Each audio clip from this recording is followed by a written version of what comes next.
going on? What's going on? Welcome to Lapeef Sports on the Lapeef Network. Introduce the crew. We got Hink. We got Jay. Cal.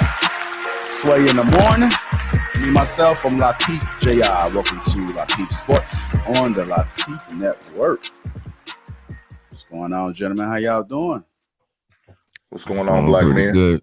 Happy Sunday. Happy Sunday. Good morning, good morning. Wake your punk A up. Yeah, you know what it is. You know what it is. I think Sway in the morning might be the hardest working man ever, man. Hardest. I have to hear what we heard earlier. Yeah. He got me beat. I can't keep up with you, young blood. Yeah, man. But that's the way you gotta be, man. You gotta be hungry, man. You know, when I was in college, one of my guys, I'm like, man, do you ever sleep? He said, man, I get enough sleep when I die. It was like kind of like one of those, like, what? You know, when you hear talk about death, but you think about it, man. You know, I mean, that's when you going, you ain't no choice but to sleep then. That's an eternal rest, baby. Yeah. But rest is important. I don't want to take away from rest, so make sure you get your rest. So if you have your little spurts every moment where you're just grinding it out and you get a little bit of, you don't get that much sleep, I think it's okay. But, you know, definitely try to fit a little sleep in. Go ahead. Somebody about to say something? No, I'm saying when you young, that's when you could do what you're doing. So when you young, from 18 to maybe like 33, 34, and then it start kicking in, you know what I mean? You a superhero in your 20s, dog. You could go 2 days off of just a bowl of Captain Crunch, no real food, you know what I'm saying? I believe it at that age. I just go until I feel comfortable financially. You know what I mean? I don't know if I'm going to go until I'm like 60 working 80-hour weeks, but when I hit that mark, I might slow down a little bit. But that mark is pretty big, so that's not going to be for at least 20 years. Yeah, I hear that, man. I hear that. If you guys just tuning in, make sure you guys get them likes up. This is Lapeef Sports. Lapeef Sports, get them likes up. Also, make sure you subscribe to the channel. Shout out to our sponsor, Teej Hanley. Teej Hanley, the link is in the description. Make sure you guys click that link and get yourself a free gift. We're going to just hop right into it, man. Hop right into it. I was looking at a video where I seen Austin Rivers being interviewed by one of the sports blogs. He's asking him a couple questions, and they asked him about Ben Simmons and his Sixer career being over. So they said they was asking him about his dad. They said, like, does your dad care about, like, you know, Ben Simmons leaving or whatever the case may be, or not playing? And he was like, who? He said Ben Simmons. Who? So based off his experience, his response, that let me know that him and his father must have been having some conversations, and his father is just like, the hell with Ben Simmons at this point. Let's talk about it real quick, man. They have a trade offer, or trade rumors that are circulating around right now about De'Aaron Fox and Ben Simmons. A package deal, probably some other parts to it, man. Let's talk about it. Do you guys think that they should pull this trigger, Sacramento? Hey, you know, we talked about this probably about 2 or 3 shows ago, man. We talked about that straight up trade for Simmons and Fox. And man, hey, if I was the 76ers, I'll look all into that. I'll push that to the brakes. Man, I know I would if I was them. Now, for the Kings, I don't understand why they're doing this, why they're making this move. It seems like they're just going to be constant rebuild mode, you know. I don't understand why they would want Ben Simmons, because to me, he's dead weight. Because mentally, he's not there. You know, physically, it's obvious he don't want to be there. But I just don't understand why the Kings would want to do something like this. But it is what it is. If I was 76ers, I'd definitely make that move. I think it'll be a hell of an investment. Yeah. I think that that'd definitely be a great investment for Philadelphia for sure. I mean, they could be a De'Aaron Fox away from being a real contender in the East, up there with Milwaukee and, you know, maybe Chicago and Miami. But as far as Sacramento goes, I think that they would be trying to move De'Aaron Fox and probably another piece to then try to turn around and make a play for another one of these free agents. You know what I mean? Bradley Beal, somebody like that. That way they could try to, trade someone who doesn't want to be there and then try to pull a guy who's in a bad situation and still try to, sashay it into something that's still productive. Because otherwise, if they don't really have a long-term plan like that, then yeah, I don't know why they would be looking to get rid of him anyway. I mean, I think De'Aaron Fox is their most productive player, but if they're trying to get rid of him, and maybe another one of their guys, Tyrese Halliburton, somebody like that, and then they can maybe go for James Harden after the end of the season or Bradley Beal, I could see that making sense because they could get that guy plus maybe another, role player and still be competitive. Plus, they don't necessarily have a bad roster. The Kings aren't terrible. So it might be a better landing spot than some of these other teams like Orlando, even though Orlando's kind of on the come up. So, I could definitely see how it can make sense, but it's kind of crazy that they weren't able to make De'Aaron Fox work in Sacramento. It seemed like he was their best player. And as far as Philadelphia goes, they definitely need somebody because Ben Simmons isn't the answer anymore. It doesn't look like I can't even see him playing this year. At this point, they got to get rid of him or he's going to be, John Wall status where he's just sitting, not even playing, out of sight, out of mind almost. So, and that really, for the criticism that he got, that I don't think is a good thing for him. I don't think that the longer he stays out the league is going to help him. It's only going to, highlight his deficiencies anyway. So they need to probably work quick or hit Ben Simmons' people. It's probably asking Philadelphia to start to work quickly on that because he needs to get back on the court. Klay Thompson, everyone sees how his development is coming along. Everyone was really excited to see him out there. I'm sure Ben Simmons is probably looking for that same love.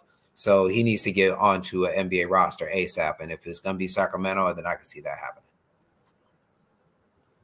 Yeah, I think he would definitely help Philadelphia, man. I would see Ben Simmons because he's not going to want to play in Sacramento. So I could see that more as a parlay trade. Like, okay, we'll give you give us Ben Simmons, and then we move Ben Simmons for somebody that we really want that fits into whatever we have planned for the future. But I don't see Ben Simmons. I don't see him being happy in Sacramento, nor do I see Sacramento being happy with him. But I think that they would make that move just to have that ability to leverage some other people or free up cap space. Maybe try to get in a third team like the Clippers or something and then do a 3-way trade. Try to get maybe Paul George to Sacramento. And then you got Ben Simmons on the Clippers with Kawhi. And then Philadelphia has De'Aaron Fox. Something like that could work. I just kind of popped that off the top of my head. But I don't know. I don't really know what other teams want Ben Simmons. So it's kind of like if you don't really find a buyer for him, or once you do find a buyer for him, you kind of got to jump on that and try to make it work. So, who knows what kind of options they got right now. Well, the trade deadline is February 10th, so it's going to be interesting as we approach that deadline to see who gets moved around. Let's switch it up real quick. Are the Miami Heat the biggest threat to the Nets? Are the Miami Heat? They've been sleeping. I ain't been watching them, man. And I looked at their record and just been hearing about like, damn, the Heat been keeping up. That was my pick. That was my pick for the final. I mean, the Eastern Conference Finals. Yeah. Yeah, I mean, I personally think because they've had some injuries, but I think they just got a bunch of dogs on that team, man.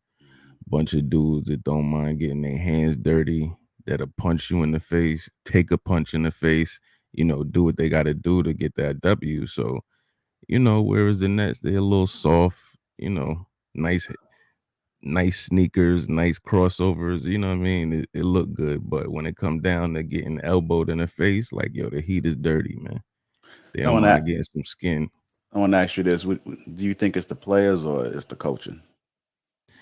I think the culture has finally brought in the players that fit, like Spoelstra and them, and they have a hell of a culture over there. I mean, they have always overachieved. I mean, when they had LeBron in them, that's probably when they've underachieved because they didn't win a championship. But after LeBron and that era was gone, all of those teams should have never been playoff teams, but he's always kept them there competing, man. So that culture, Pat Riley, Eric Spoelstra, they definitely have a culture that like demands the best out of you and will get the best out of you or you getting out of there. You know what I mean? So They got a person like Jimmy Butler who's like an enforcer. You know what I mean? He's like the player on the court that is gonna be like, bruh, what are you doing? You know what I'm saying? Why you slacking? You know, he'll get up in your face. He's not the typical superstar player. Yeah. What y'all got on this?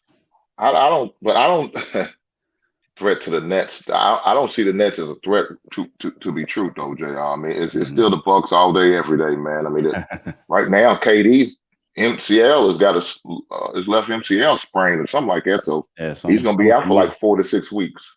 Is he? I Yeah, know that's what they it say he's supposed said. to have an MRI, so they did come back with the results. Yeah, it said he had a MCL. His left MCL was sprained, and he'll be out 4 to 6 weeks. So, man, I'm kind of curious if they're gonna wind up starting to pay for Kyrie now. That's what they said, man. right? Look, I don't know, man. It's crazy.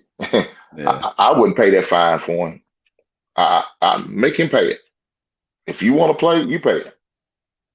Yeah. I mean, I think the Heat are definitely, they might just be hot right now too. Mm-hmm. You know, it could just be a case. I mean, they've won like 13 games or something like that, 13 out of 18 or 19 games or something like that. So they're definitely, hot streak. Plus, Kyle Lowry has really been a great addition to the team, and him plus Jimmy Butler. Yeah. I think I think Bam's been out. So once Bam get back and kind of get some minutes under him, he's going to be formidable too. Thinking about the Eastern Conference, it's definitely a conference full of pretty decent big men. So I'm definitely curious to see how that shapes out. You got Joel Embiid, Giannis. I don't know if Julius Randle is really a big man like that, but he's definitely has the ball in his hand, in the post a lot, or that 15-foot area a lot. And then you got Vucevic. So I think it's definitely going to be really interesting to see how those top 6 teams go after each other once playoffs roll around, or at least as the season goes on. I'll say it's kind of early to talk playoffs for sure, but I think that the Miami Heat are definitely good if they can stay healthy, if they can kind of avoid the the ongoing issues when in terms of people being out for various reasons. I think that they'll give the Bulls a run for their money. It'd be tough to take the Bulls over the Miami Heat in a 7-game series right now. It's kind of a toss-up. And you could say the same thing about a lot of teams up against Miami. So I don't know if they're the biggest threat, but they're definitely being slept on right now. Everyone's been kind of thinking about the Milwaukee Bucks and Giannis dominating and the Bulls and their emergence as a Eastern Conference contender, which has kind of allowed Miami to just quietly do their thing too. But they got a lot of guys on the team that are looking to prove something. I mean, Tyler Hero, he's trying to get paid. I think he's trying to, boost his dollars up a little bit. Duncan Robinson, I think he just got paid, so he need to go ahead and show why he was worth that money.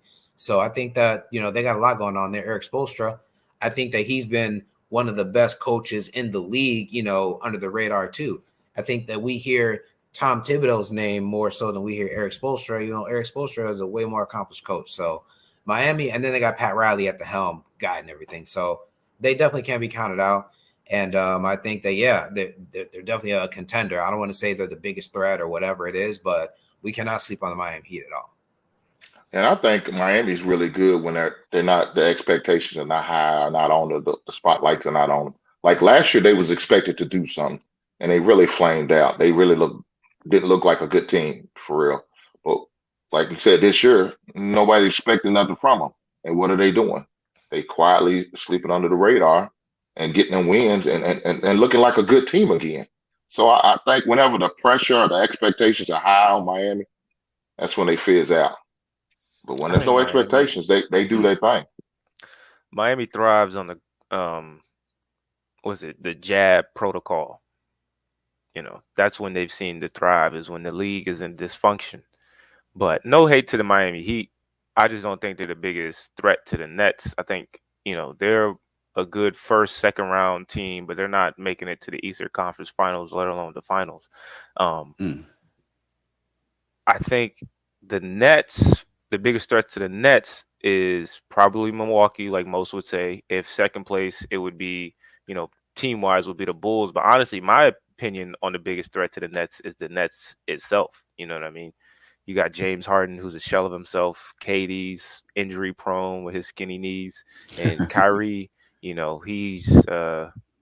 has jab phobia. So their 3 superstars is not even consistent. and let alone the rest of the team doesn't really, make up for their lack of presence on the team. As you can see, when one is not there, they typically struggle, especially if you see KD. He's kind of been carrying the load for the most part. But like I said, James Harden's a shell of himself, and Kyrie's scared of the jab. And I think the Nets are their biggest threat to themselves at this point. So, yeah, I think the East overall is going to be a toss-up until we start narrowing it down. Until we start really seeing, who's going to be there. It's going to be quite interesting, especially with all the injuries and stuff that's going on, and us not knowing how it's going to affect the playoffs. I don't know if they're going to go to a bubble or not. I'm hoping that they would. That would be like the smartest thing to do, just so you don't jeopardize, just having like a complete team. I think everybody needs to be there unless it's a real injury. But we're going to keep it moving, man. Memphis Grizzlies are on fire, 30-15 right now. They beat the Golden State Warriors on January 11th, and they beat Brooklyn January 3rd. Like the rest of the teams, I can understand why they won, but they on fire, man. Do you think you see them going pretty far? Hey, man, shout out to that John Morant. Yeah. Murray State alumni, baby. That dude is balling. You seen that block, that pen on the backboard? Hey, man. He did it in college, too, though. You seen that? He did it in college. Yeah. I seen it. Talking about when he did it with two hands. What? Yeah. Sean, hey, man, he grown man that dude, though. He grown man him. That was. Hey, they tough, man. They are tough.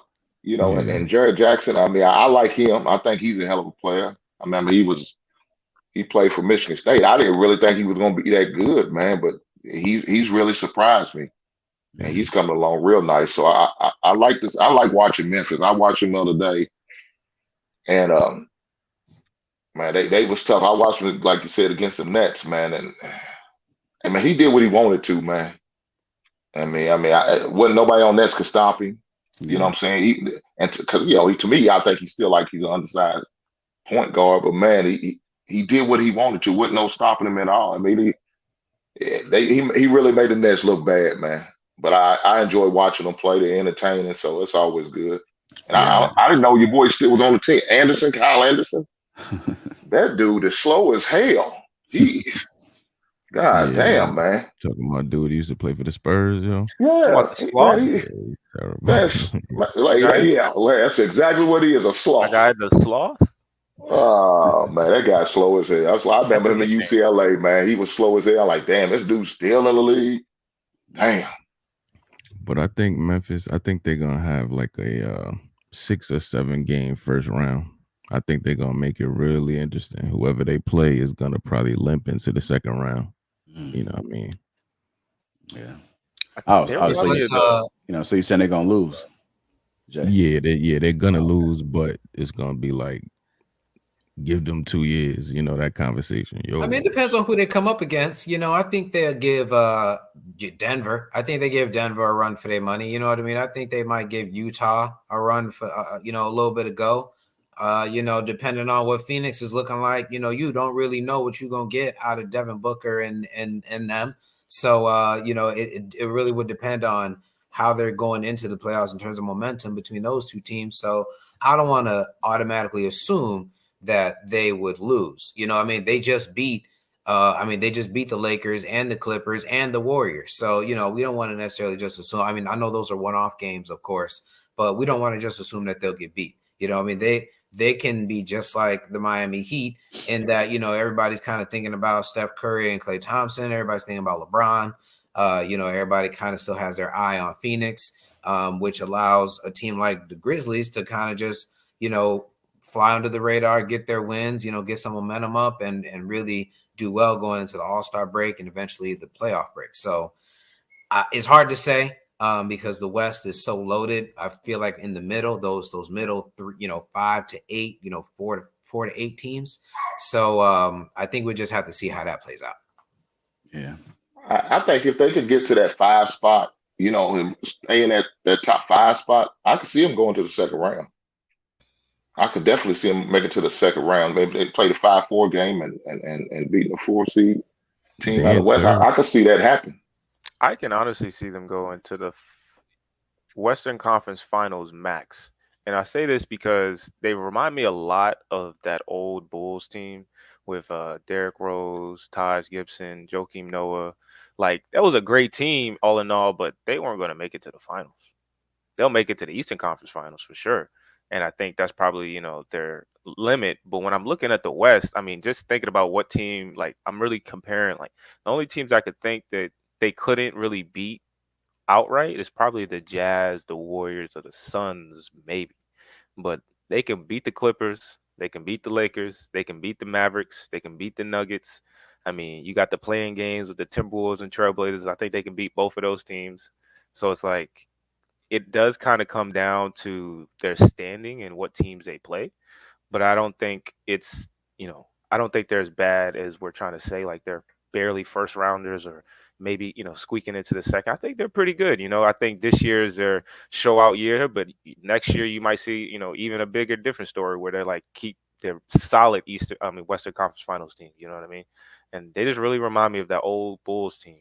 So, but I mean, I think the East Coast and the West Coast has like flip flopped, if you notice, because usually you'll have the 8th seed in the East is usually like 3 or 4 games under 500. You know what I mean? Whereas it's straight up flip flop now. But I think a lot of these teams in the West, they're coasting right now. So the record doesn't show actually how good the team is. They're coasting because they know, dog, I'm saving all my energy for when we really need it.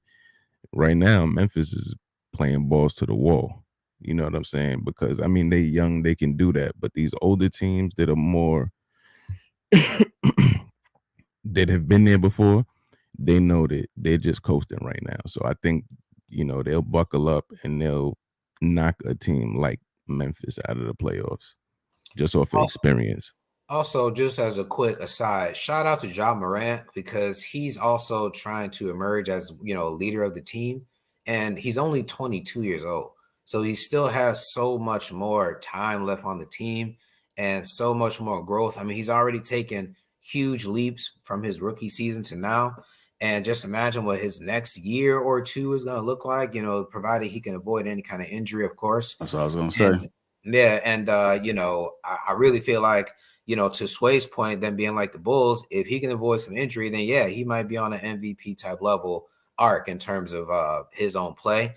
And if the Grizzlies can get him some bona fide shooters, some bona fide 3-point guys, some reliable scoring off of the bench, I think that the Grizzlies are definitely, nearly a championship caliber team. So, and it all kind of starts with Ja and the fact that they put that kind of trust in him. Now, again, I think that the myth, or I think it's a myth that your guard can't be your best player, but because it hasn't been done yet, there's no evidence that says otherwise. But I really think that the Grizzlies can definitely be a contender with Ja as their best player. It just, of course, depends on who they put around him. So, but shout out to him. I mean, the fact that he's so young in the league, there's so many other guys in the league that are older than him that haven't even gotten there yet. And here we are talking about just their emergence. And I think that starts with Ja as a centerpiece.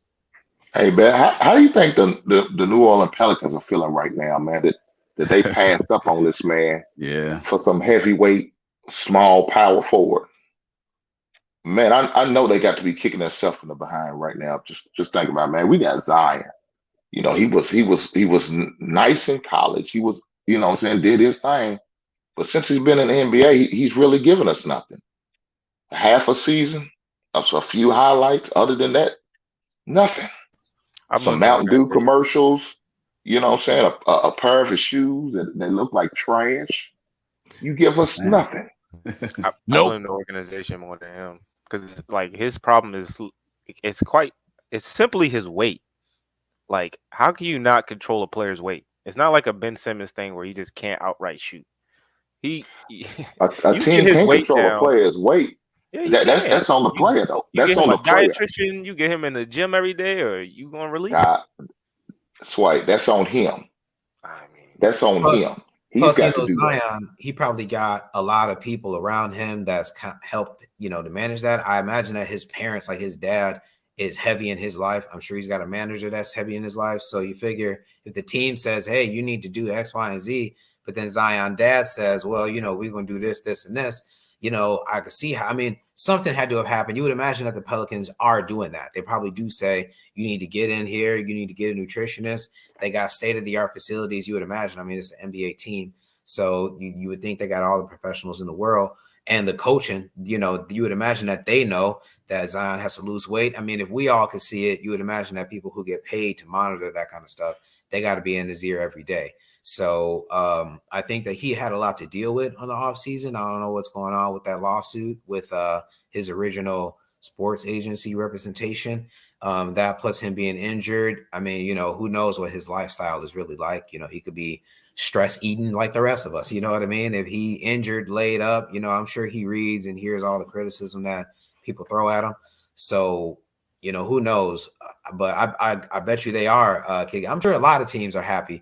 I know me as a Bulls fan, I'm happy that we didn't end up with Zion. It's kind of rough that we didn't necessarily bring in a show-stopping player anyway. But I'm glad. I'm sure Knicks fans, I'm sure they're glad that they didn't end up with that. So at the time, everybody was, fiending for some Zion. And now look, you know what I mean? We don't want nothing to do with him. So what we end up getting that year? Was that Cody White we got that year? I think so. I think it was Kobe White. I think it was, man. I wasn't impressed with him, but that's a whole nother story, though. Well, we're gonna switch right on to it. Come on, dude. Let's talk about it. the Bulls. How long will the Chicago Bulls remain number one in the East? How long would they remain? Let's talk about Chicago Bulls, man. I know we got a lot of Chicago Bulls fans on the panel, so to speak. So let's talk about them, man. The injuries. That's definitely been a big hit for us, especially when Zach went out. But I just almost feel like you can actually see that we don't have enough. You can really see it, and all the other guys that were role players are being asked to do the most, and then we even starting to see people who we ain't never seen before, never heard of. I can't really say what type of game they have. How long will they remain number one? I just looked today, and they still are at the number one spot, surprisingly, even with all these losses. I just imagine if y'all would at least won like 2 or 3, how far ahead y'all would be. But let's talk about it. I'll probably give it till after the All-Star break. What were we in the middle of January? I give it till after the All-Star break. Y'all will still remain there. Then that's when the rest of them teams is gonna start buckling down, like the dudes right behind y'all. What is it, like Brooklyn and Milwaukee? They'll start running y'all down. Y'all will probably be like 3rd or 4th seed. Even with KD being injured. Well, if it ain't the Nets, it'll be the Bucks, it'll be the Heat, because all of them are right there. Like it's one game between like the top 6 spots, top 5 spots. It's kind of like a 1 game difference. So a 2-game loss, a 2-game losing streak can take you from 1st to 4th or 1st to 5th. You know what I mean? So yeah. And it seemed like ever since we blew out the damn Pistons, and Rilla gave the beef to Anton about it. We've been losing ever since, man. Man, Rilla might have jinxed us. He might have jinxed us, giving beef giving Anton that, giving them business about that, man. I don't know, man. I don't know how long is Levine supposed to be out. I haven't heard anything, so man, it's rough sailing right now. Yeah, I think. Go ahead. If your boy's gonna earn his check, man. DeRozan, this is your time, dog. This is your time. Anton talk bad about you. We've been trying to lift you up, root you on, and support you, brother. This is your time. We need you. Step up. You know what I'm saying? Ball, step up. Come on, man. But for us to hold that number 1 spot for the next 2 weeks, I'll be surprised. Truth be told, JR, I really would, man. I don't know, man. I don't know. I'm lost for words, bro. Go ahead, Cal. First, maybe they don't necessarily need to, I think that them getting first is kind of just showing, what they could be in terms of potential, which as a fan, I'm happy to see that, them maybe at their peak, they could be one of the best teams in the East, if not the league. But at the same time, I don't think that right now they're going to hit that. They're still dealing with a lot of injuries. They're dealing with a lot of just guys being out in regards to, them being in protocol and whatnot. I mean, just even last night, if you think about, who they started, their starting lineup, I think, was Io, and they also had Kobe White started, DeMar, Alfonso McKinney, and then Vooch. So they already going to have random guys that have to get in the lineup and actually start and be relied on to be dependable. So as long as they got to go through that, they're always going to struggle. Any team's going to struggle when you got to kind of rely on guys who would be your seventh, sixth, seventh, and eighth rotation guys mess around and be in your starting lineup. So, and then in some of their struggles when Zach was playing, I think JR, you might have said it that in episodes prior to this, that he'll take a random shot and just completely shoot them out of a possession, or he'll just kind of jack something up. And I feel like he does that a little bit too, where there's got to be some kind of way where he can reel that in. You know what I mean? Zach LaVine will sometimes just throw up a three and you just like, man, what is he doing when he does that? You know what I'm saying? And so I think that is just as impactful as, them having to rely on guys who don't necessarily play, because those are possessions that you need. And then teams come down the court, look at the Warriors game. They got blown out because they were missing shots, and the Warriors come down the court and get a three in transition. And they just, it was demoralizing. So I think that they'll be good in the East. I think they'll be solid. I don't know where they would fit in regards to trying to get out the first and second round. It's hard to say that they're an Eastern Conference contender because there's clearly teams that are better than them. They are obviously missing a piece, or just they're missing something in their offense that is electric. They got all the fundamentals in the world, and they got guys who can fill it up, but they don't have that, guy that you're afraid of. And so until they get something like that, they're always going to be the fourth or fifth team in the conference. And, that's better than nothing, but I don't really know what that's going to get them in the future. Yeah. You know what? When Zach and what's that other guy name? DeMar DeRozan? DeRozan, there you go. When they both on the court, I consider them a threat, because you never know like which direction that they're going to go. So I do see them being a threat.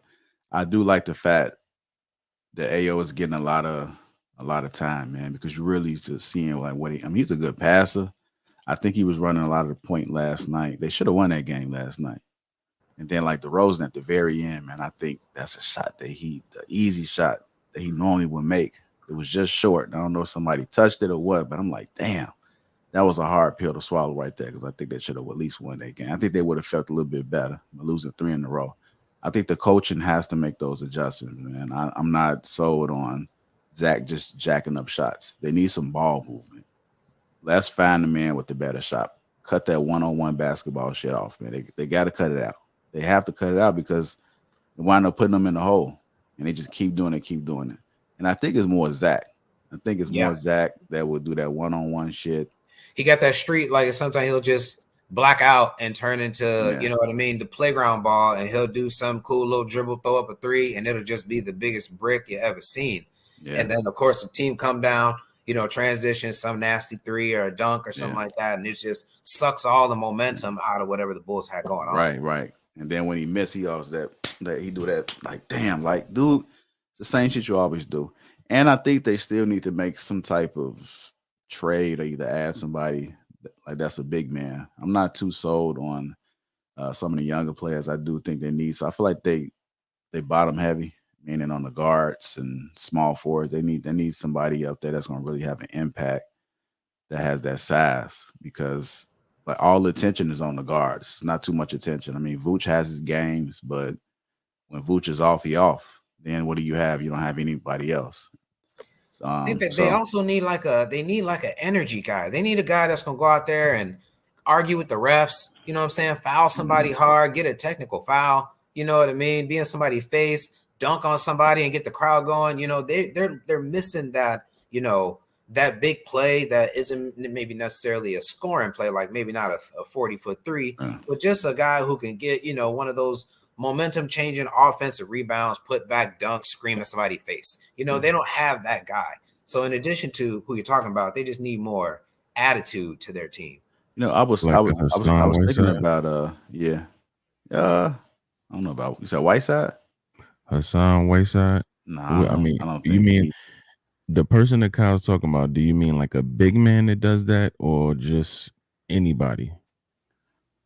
I mean, I'd rather it be a big because they need a big man. So you would rather get, I know that you can't really find a lot of guys who can also score, but I don't know if I want DeMarcus Cousins either. You know what I mean? I don't want him to get a technical at the Getting worst fights and possible stuff, time. yeah. You know what I'm saying? I don't know if I want Loose that, but cannon. just somebody like that. Sean Kim. Can I was going to say something about the Bulls. I think they're missing the consistency. Like everyone, I think, was trying to point to. They're not consistent enough. They jack up a bunch of useless shots. And then you guys were trying to allude to that they needed a superstar, and they only have like all-star caliber players and Zach and DeMar. They do, but I think it's a little bit of both of what Kyle said and a superstar. They need a leader. Like Draymond is a leader. He's an enforcer.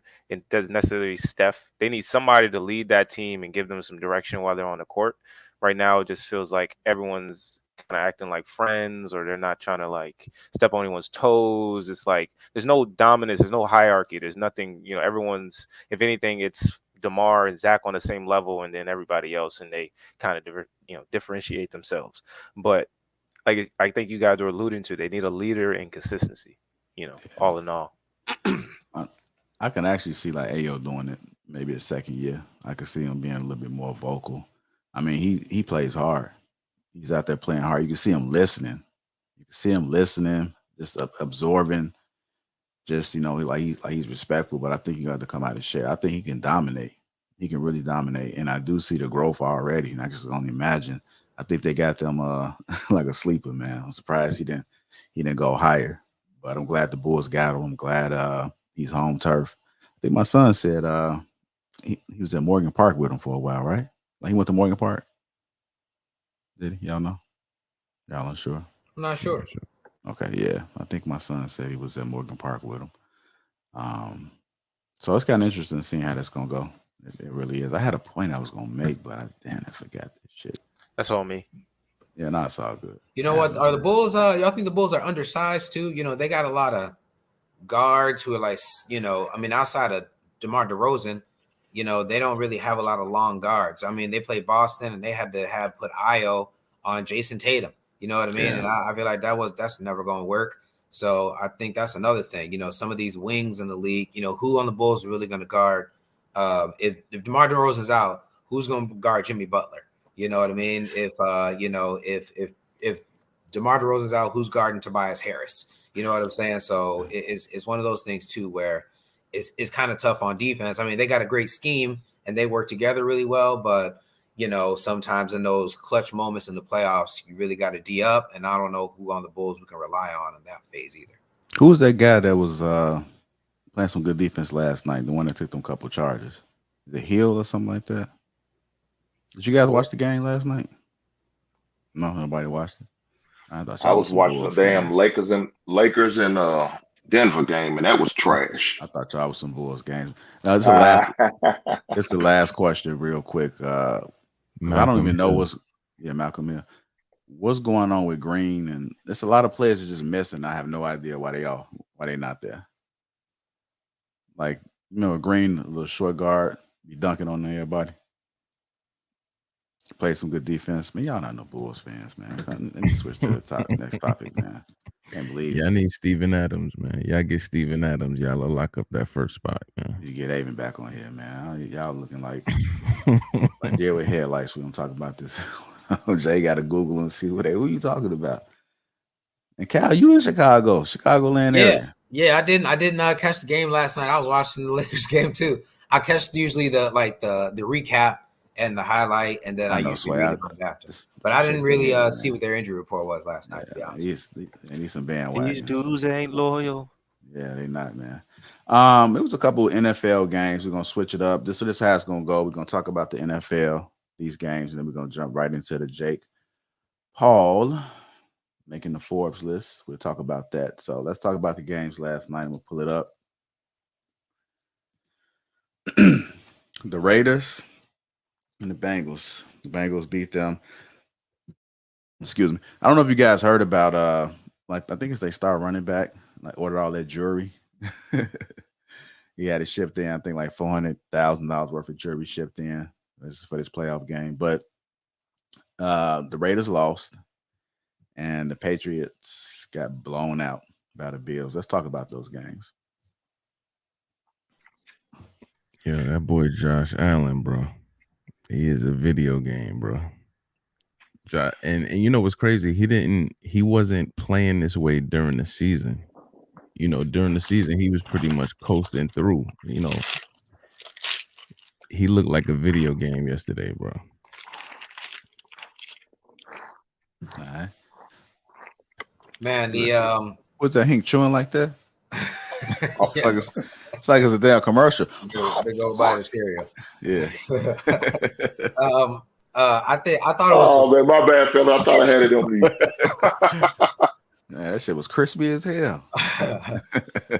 I thought I'm a big believer in the Bengals.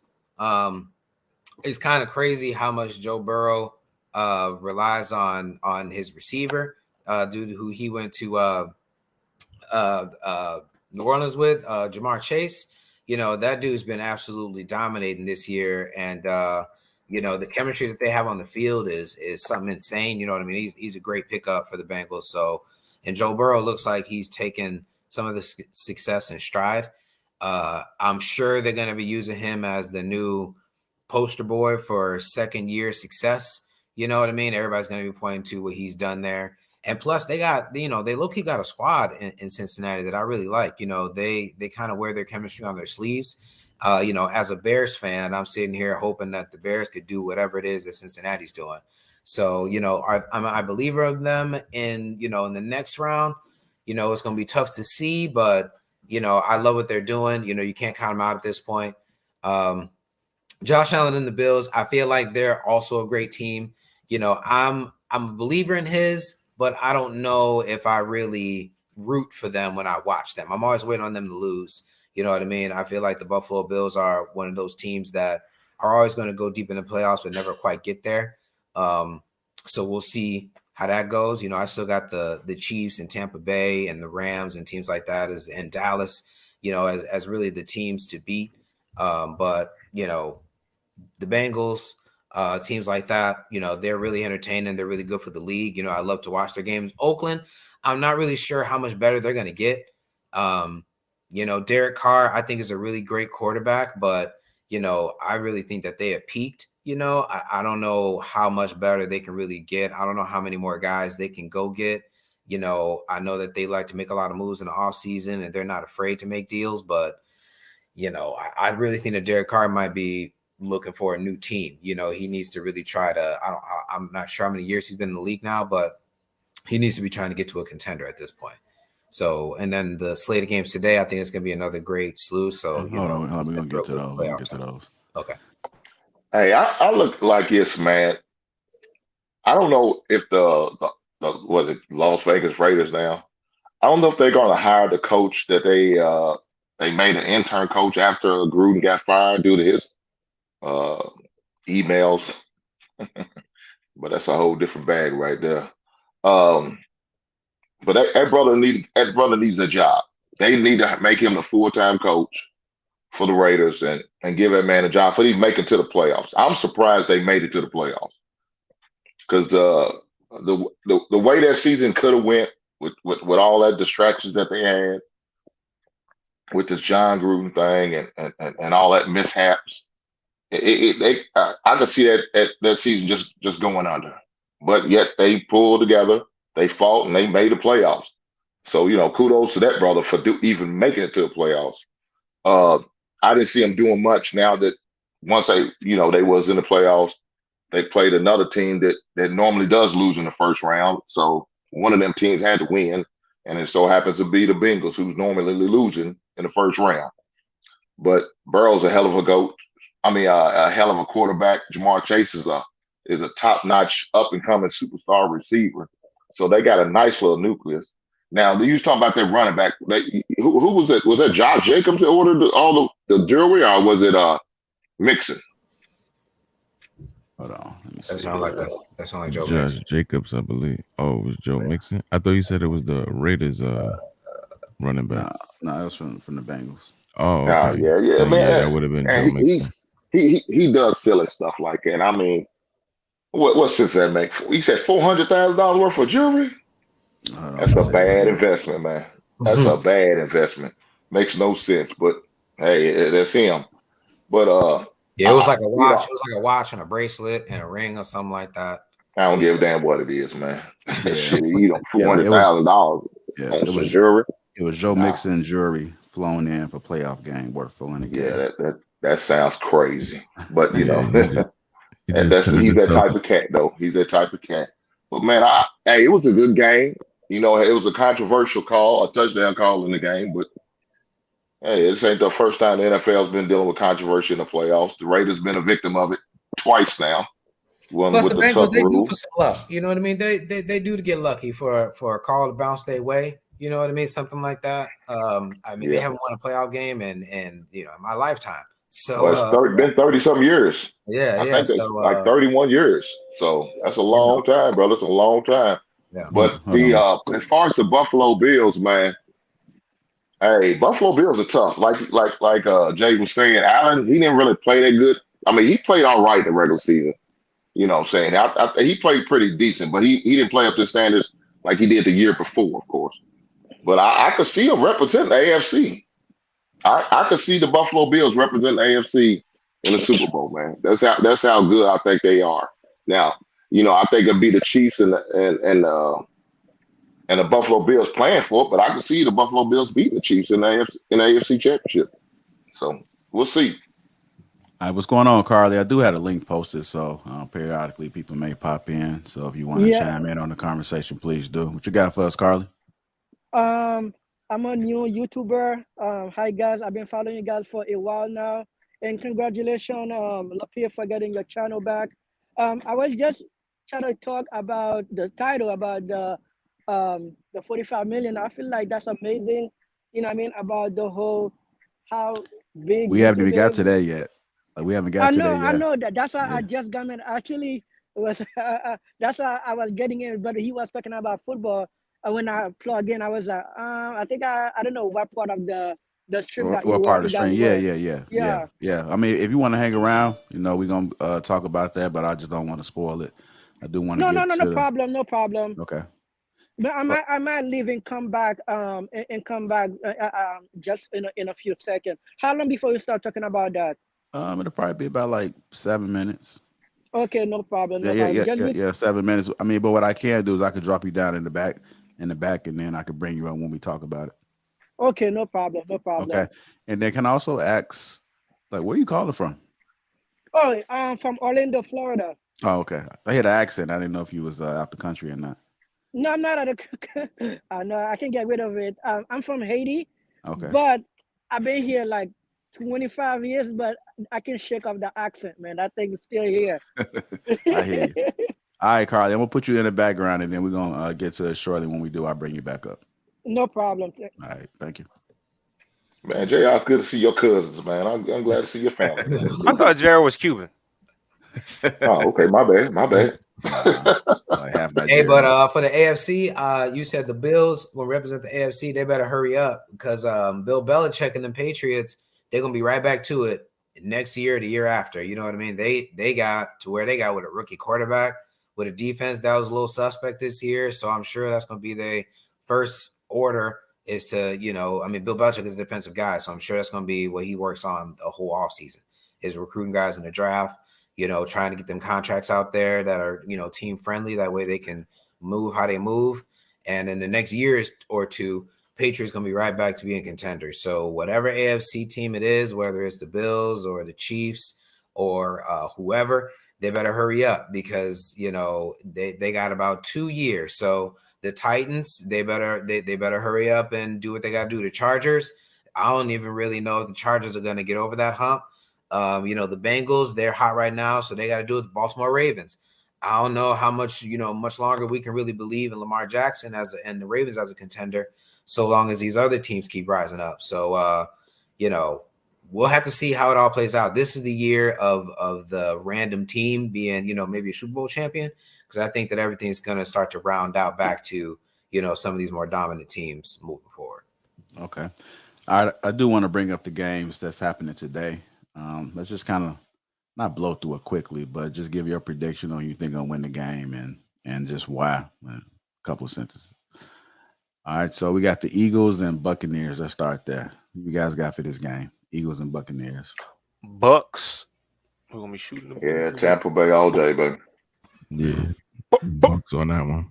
Okay. They got, the referee is going to be on the Bucks team today too. They're they're throwing every pass interference call. They're going to throw every holding call to make sure Tom Brady and them get through the first round. Okay, shots fired.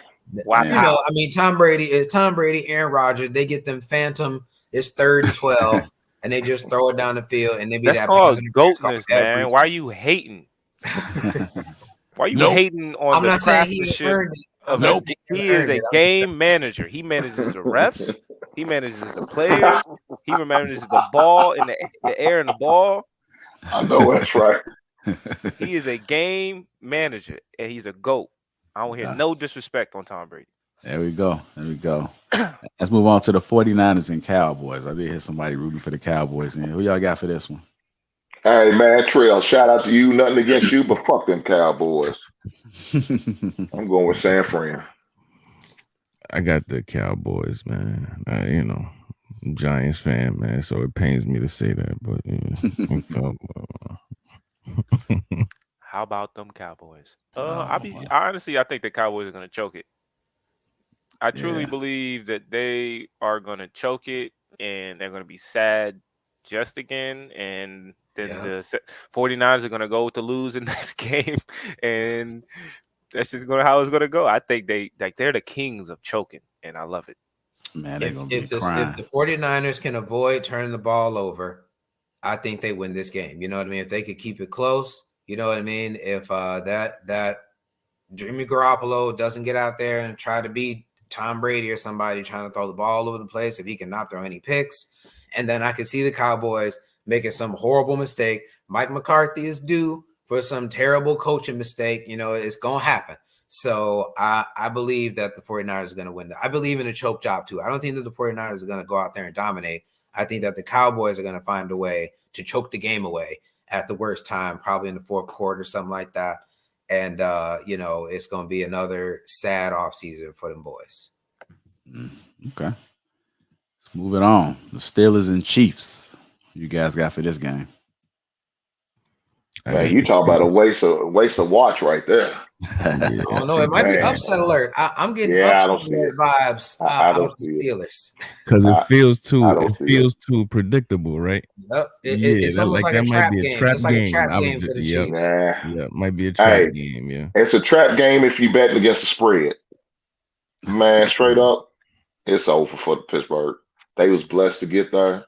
Yeah, they done. I don't know, man. We're gonna be talking about this next week, man. All right, remember that game, yo. Yeah, just remember that game. I mean, Ben Roethlisberger, he playing for the rest. This is it for him. So he, this is it. So he got to go out there. I think they just activated Juju Smith-Schuster too, so he gonna play. So it's the right recipe for the Chiefs to choke it on out. So I don't know, man. I don't want to be too sure on that one. I might take the Steelers. I'm taking the Steelers. Okay, there you are. Okay, I'll go to DraftKings. Go to DraftKings and put it in, huh? Yeah. I'll ride with you, Kyle. I got $5 on it.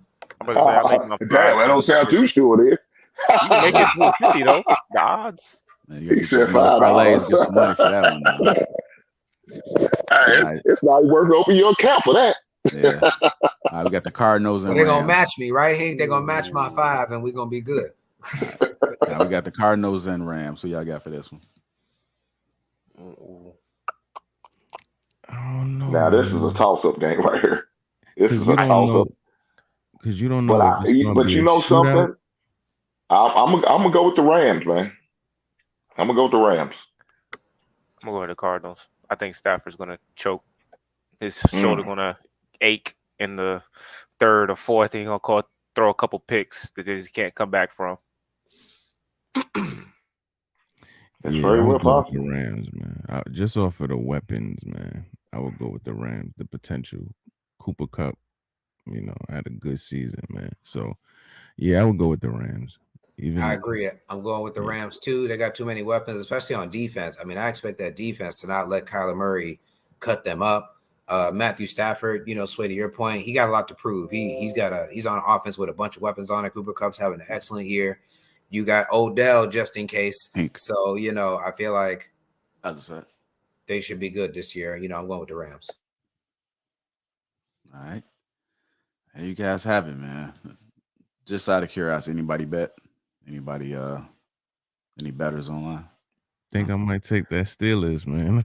No. I'm not talking about between us. I'm just talking about you guys. No. I might open me an account. Yeah, I'm saying I'm thinking. Oh yeah, I'm in a little group, man. $50 pick 'em. So okay. Yeah, I might take that Steelers, man. Hey. I like to parlay sometimes, depending on the odds. What you say, Jay? That DraftKings? Yeah. It's DraftKings, and what's the other one? I do bet online. There's FanDuel. FanDuel. Yeah. I think there's like some fantasy things. Yeah, like I do DraftKings. Sometimes they have these little promotions. If you can get it to work, you can kind of get it in. Like once you first sign up. But yeah, I mean, like my guy, I think he had 2 separate bets. And it was football. He had 2 of the same bets, but I think different. It was something crazy. But anyway, he had one like 13K, something like that. I think he won like 13K total. It was crazy, man. The only bad thing about it, I got to do mine across the river, man. We in Kentucky, that's not legal to gamble just yet. Yeah. I think it's crazy how they're posting like their wins, like people turning $5 into 20,000 just by getting like a 16 parlay to hit one night. You know what I mean? Like that's crazy. Man, like did you guys see that bet? I think it was Draymond Green came in, and so somebody put a bet that it would be 0 across the board. I think they put like $1,000 down on that. So he came in. It was already said that he wasn't playing, and they won. They won a bunch of money just off of that. And I was like, damn, why didn't I think of that? Why didn't I think of that? Yeah, because I mean, technically, he just came in for Clay because it was Clay game. He wanted to start. He came in, but they bet that he would have all zeros across the board. And they put $1,000. I thought he did it because he wanted to keep his starting streak going or something. I didn't know what that was about. Nevertheless, he's just sentimental value, I think, is what it was. Yeah, he still, Nevertheless, he still was predicted to go out, and I don't know why I wasn't on that one because I would have put about $10,000 on that. I would have been mad if he played and actually scored. Then I would have been like, damn, I would have lost my money. But for him just to start and then they take a foul and he sub right out. He could have assisted Clay that one assist and then left. Yeah. He'd have been hurt. Yeah, I would have been hurt on that one. So I get the $1,000. But man, if you knew he wasn't gonna play, he was like really, really hurt, and he was only in there for whatever reason, whether it been to keep his starting streak or to just be on the floor with Clay for the first time. It was a good bet. You guys just tuning in. Welcome to Lapeef Sports on the Lapeef Network. Make sure you guys get them likes up. Also, shout out to the sponsor, Teej Hanley. Make sure you guys click the link in the description and get your free gift with that Teej. Feel the Teej. I don't know if y'all seen the commercial, but feel the Teej. Let's get right into it, man.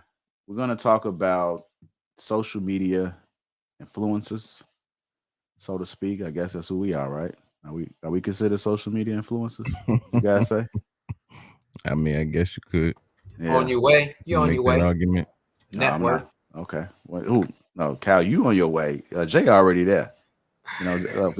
Jay just kind of secretive about his earnings and stuff like that. I seen him at TLA posting their earnings and As soon as I get my life together. Patreon. I'm like, damn. I'm like, Jay was up there. I'm like, he over 6 million. I'm like, he ain't up there with Jake Paul, but I'm like, he up there. I don't know what he doing. I need to get y'all personal information to get some tips out of this. I know that's right. I'll be sending DMs. Y'all be ignoring me. Jay balling? Hey, Jay balling. Hey, you have to work as hard, man. You better get with Jay.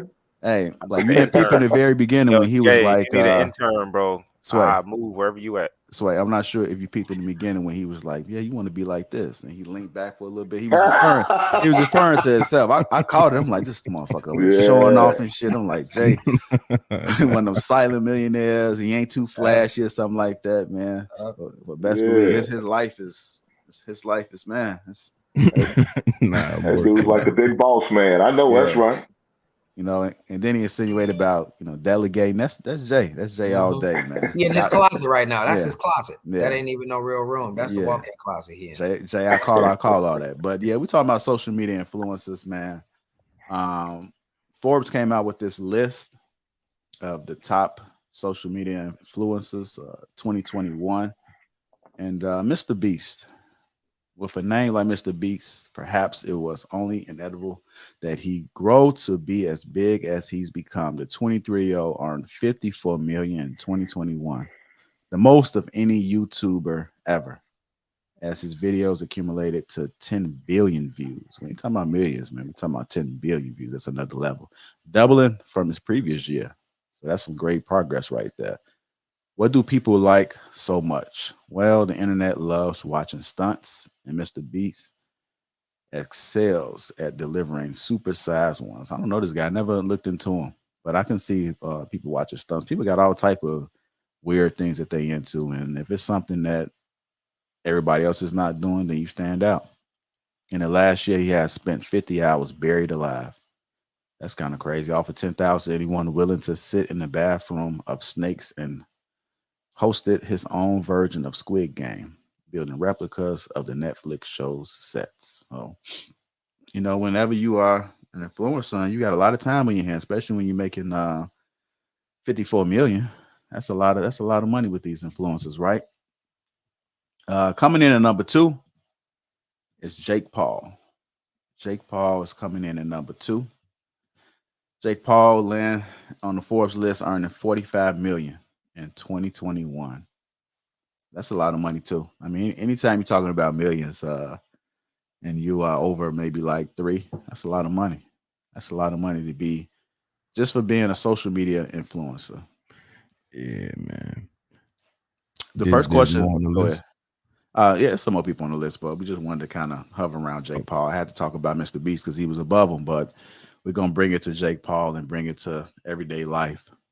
I just want to know, is it always about the money when it comes to these social media influencers? Is it always about the money? Or is it just who they are?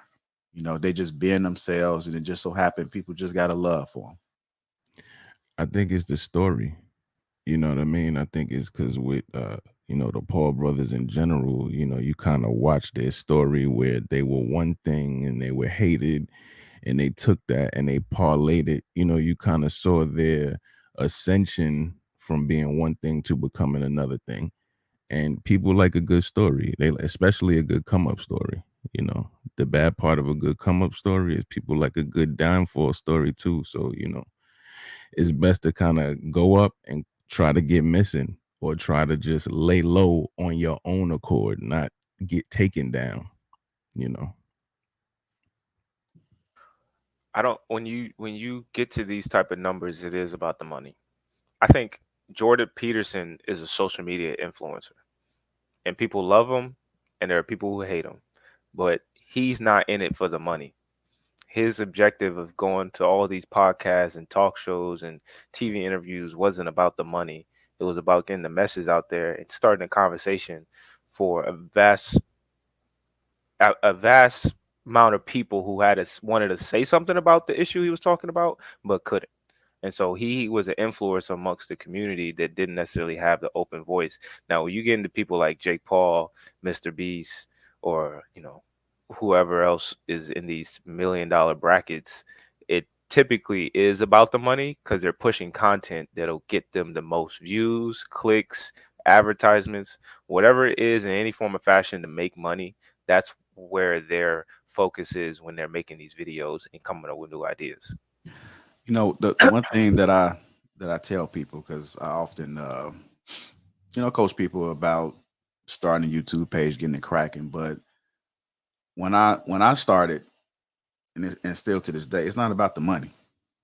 It was never about the money, and so I think a lot of people don't succeed because they come in thinking it's a get rich quick type of thing. There's a lot of things that play into the growth of you being a social media influencer.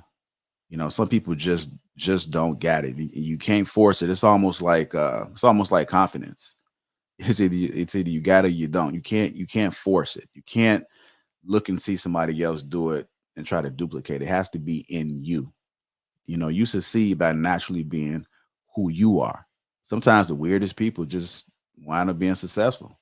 And it's because they're unique that like they're weird. You can't hop in this thinking it's all about the money. Now, I can see where it becomes more of a business at some point because you probably have to move a little bit different.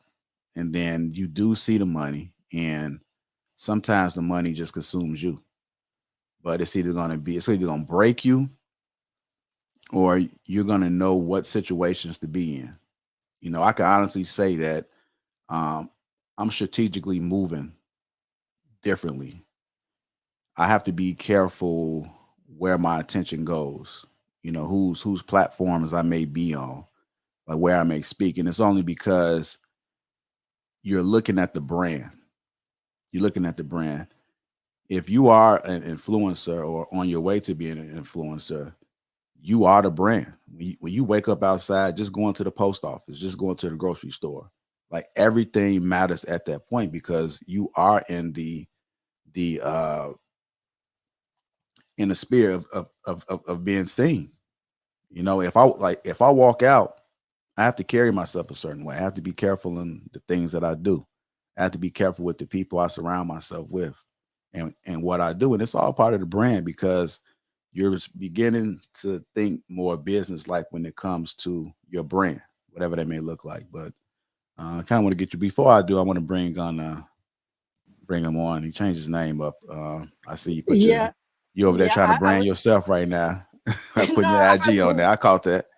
Yeah, I Cuz, forgot to add the what's name going when I on, see JR? that Cuz, first time. Where you said JR cousin? JR, are you from Haiti? Nah. Like my father's Nigerian.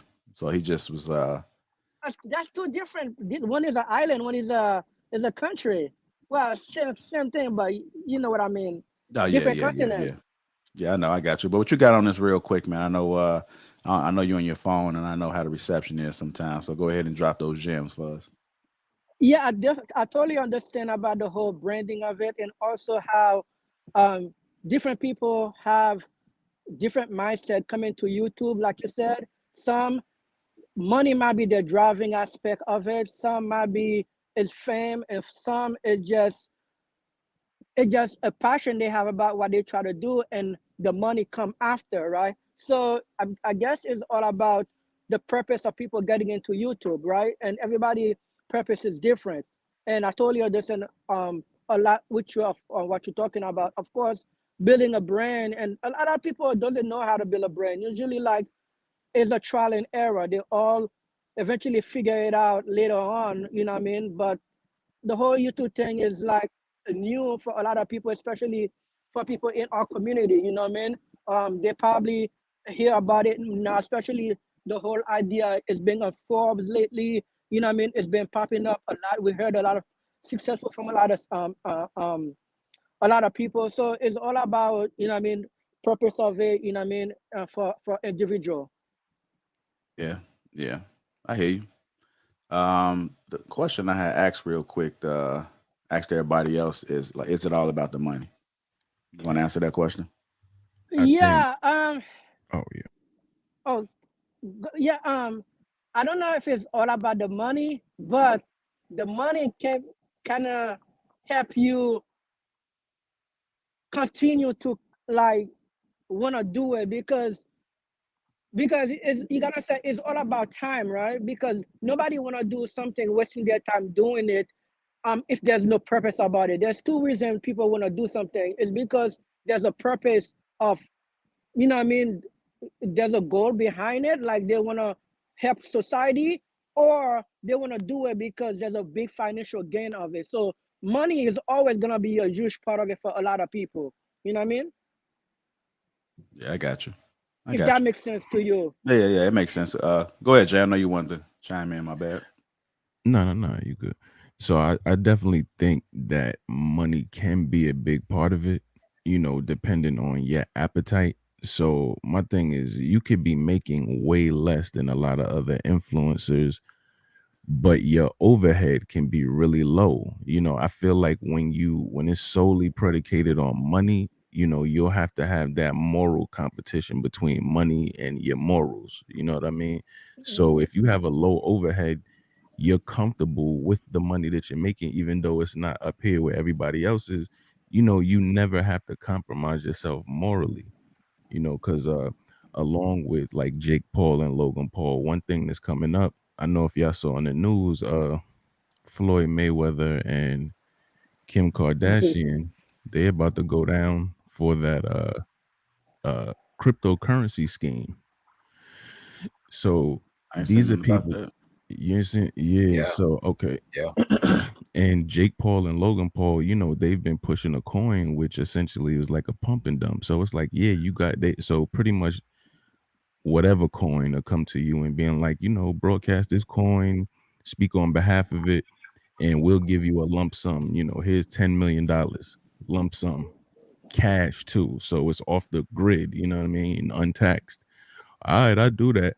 But then you have all these people that invested in this coin because they're followers of yours. You led them to the slaughter pretty much. All these people lost their money, so when you're talking about that, like, yeah, you're going to make big money, but is that morally correct? All these people that follow you and love you and got you to the point that you are, you pretty much stole from them. That's where I think it becomes an issue of money compromising morality.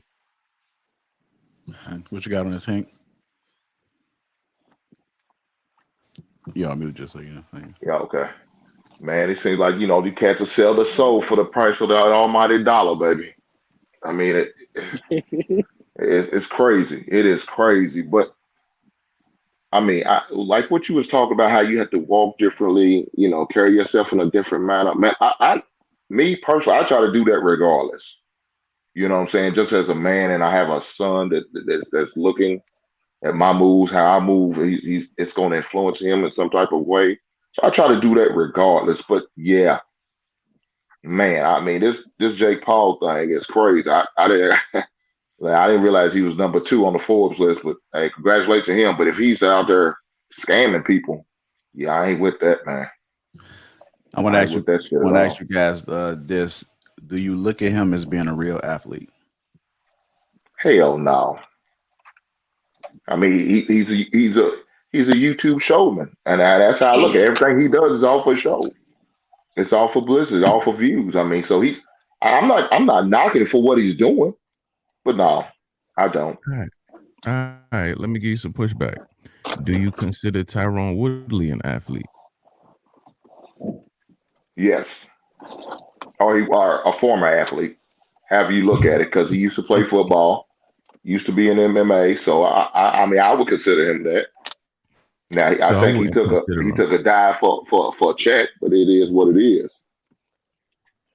I mean, I look at it. He's not a professional athlete, but we watching him in the beginning stages. You know what I mean? Like, I thought it was a joke at first. Like, come on, dog, really? But I'm gonna be honest. You can tell that he has put work into his craft. He's taking it serious. He's not going in there joking around, and you see improvements. I don't know what the future holds for him, or if somebody real is gonna come in there and show him what it's really about. But I'm not saying he's a professional athlete, but I'll give him athlete.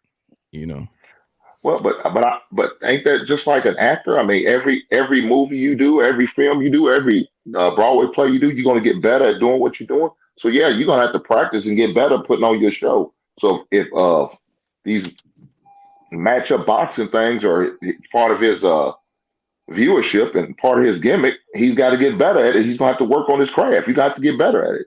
You got to be a better actor. You have to go out there and practice, rehearse, do what you need to do. He's doing no different than anybody else. You working on your craft. You got to get better, and it calls for practice. That means I'm going in the gym, working out. Sparring with other former athletes or current athletes or whatever the case may be, just to try to get better, to make the show look more realistic and more professional. I'm gonna do what I got to do to continue to get this bag, and if that's what I have to do, that's what I have to do. So I'm not knocking a man for doing it. Get your money, man. Anywhere you get a good, honest hustle, I'm all for it. I think the narrative about Jake Paul is going to flip pretty soon. I mean, I think people were on the edge at the beginning because he was talking a bunch of ish and he was up and coming and had no, recognition in the boxing world. But I think just like in the fighting scene in general, the UFC to the boxing scene, like his presence has done nothing but positively impacted it. All it's done is bring in more viewership. It's brought in more viewership for the boxing and for the UFC. You think as many people cared about Canelo or any of these other boxing fights as much as they were if Jake Paul didn't put all the common people on the scene, especially the young cats. Like these young dudes don't watch boxing like that. People my age, they're not watching boxing like that. Sometimes they watch it, like they'll get the big fights, like the big ones, but not like every single fight, or like, they don't wait for all the rounds the cards before the big fight. Sometimes they just literally wait. They'll get drunk and literally wait for the big fight. Like, I love boxing, but I think it just needs more character. And Jake Paul has brought a lot of character to it. And then you were saying, is he an athlete or not? I mean, he's an athlete. He's out there doing what athletes do. He walk like a duck. He sound like a duck, move like a duck. I don't want to put any discredit. I'm not trying to I'm not in the world of just shaming him for being toxically, annoying to people. But just speaking on the facts alone, he's done nothing but actually improve the sport in the sense that people are actually watching it now. You know what I mean? I think you guys are starting to see we always do about the power of money, because when I asked was it all about the money, Sway brought in a good point, and I was actually thinking about this before he said it, thinking about the team owners, the organizations. I asked you about if Katie is out and Brooklyn starts to lose, are they going to wind up paying Kyrie? Because I mean, if you got to pay, let's say you pay $100,000 for a month and it brought you in more revenue from ticket sales, then they're going to probably wind up paying it because it's all about the money. The fact that Jake Paul is bringing the people out, they're selling out arenas for whatever he does, is bringing attention back to the sport. It's all about the money. So, can I say something? Yeah, go ahead. The whole idea is whether Jake Paul is an athlete or not is kind of irrelevant, because things are constantly changing, right? Whether it's sport or business, right? So what he's doing is bringing new audience to this That's what we just to said. this business. Yeah, like whether it's like social media people, younger millennial or entertainment, internet kids into it. And I feel like Jake Paul is a white version of Floyd Mayweather. He liked the attention. He's doing everything Floyd will do, and he's doing, very much pretty much the same thing.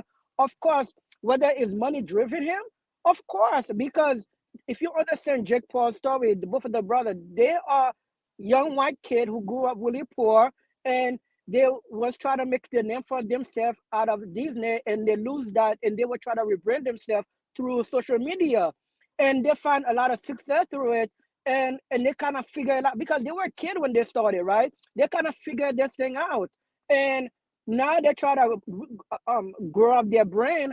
And how you grow your brain is either you make T-shirt or you go to do movie and sport. Um if they like boxing, and then now they try to do it from fun to professional, what to say whether or not they're professional, because they're doing the same thing now.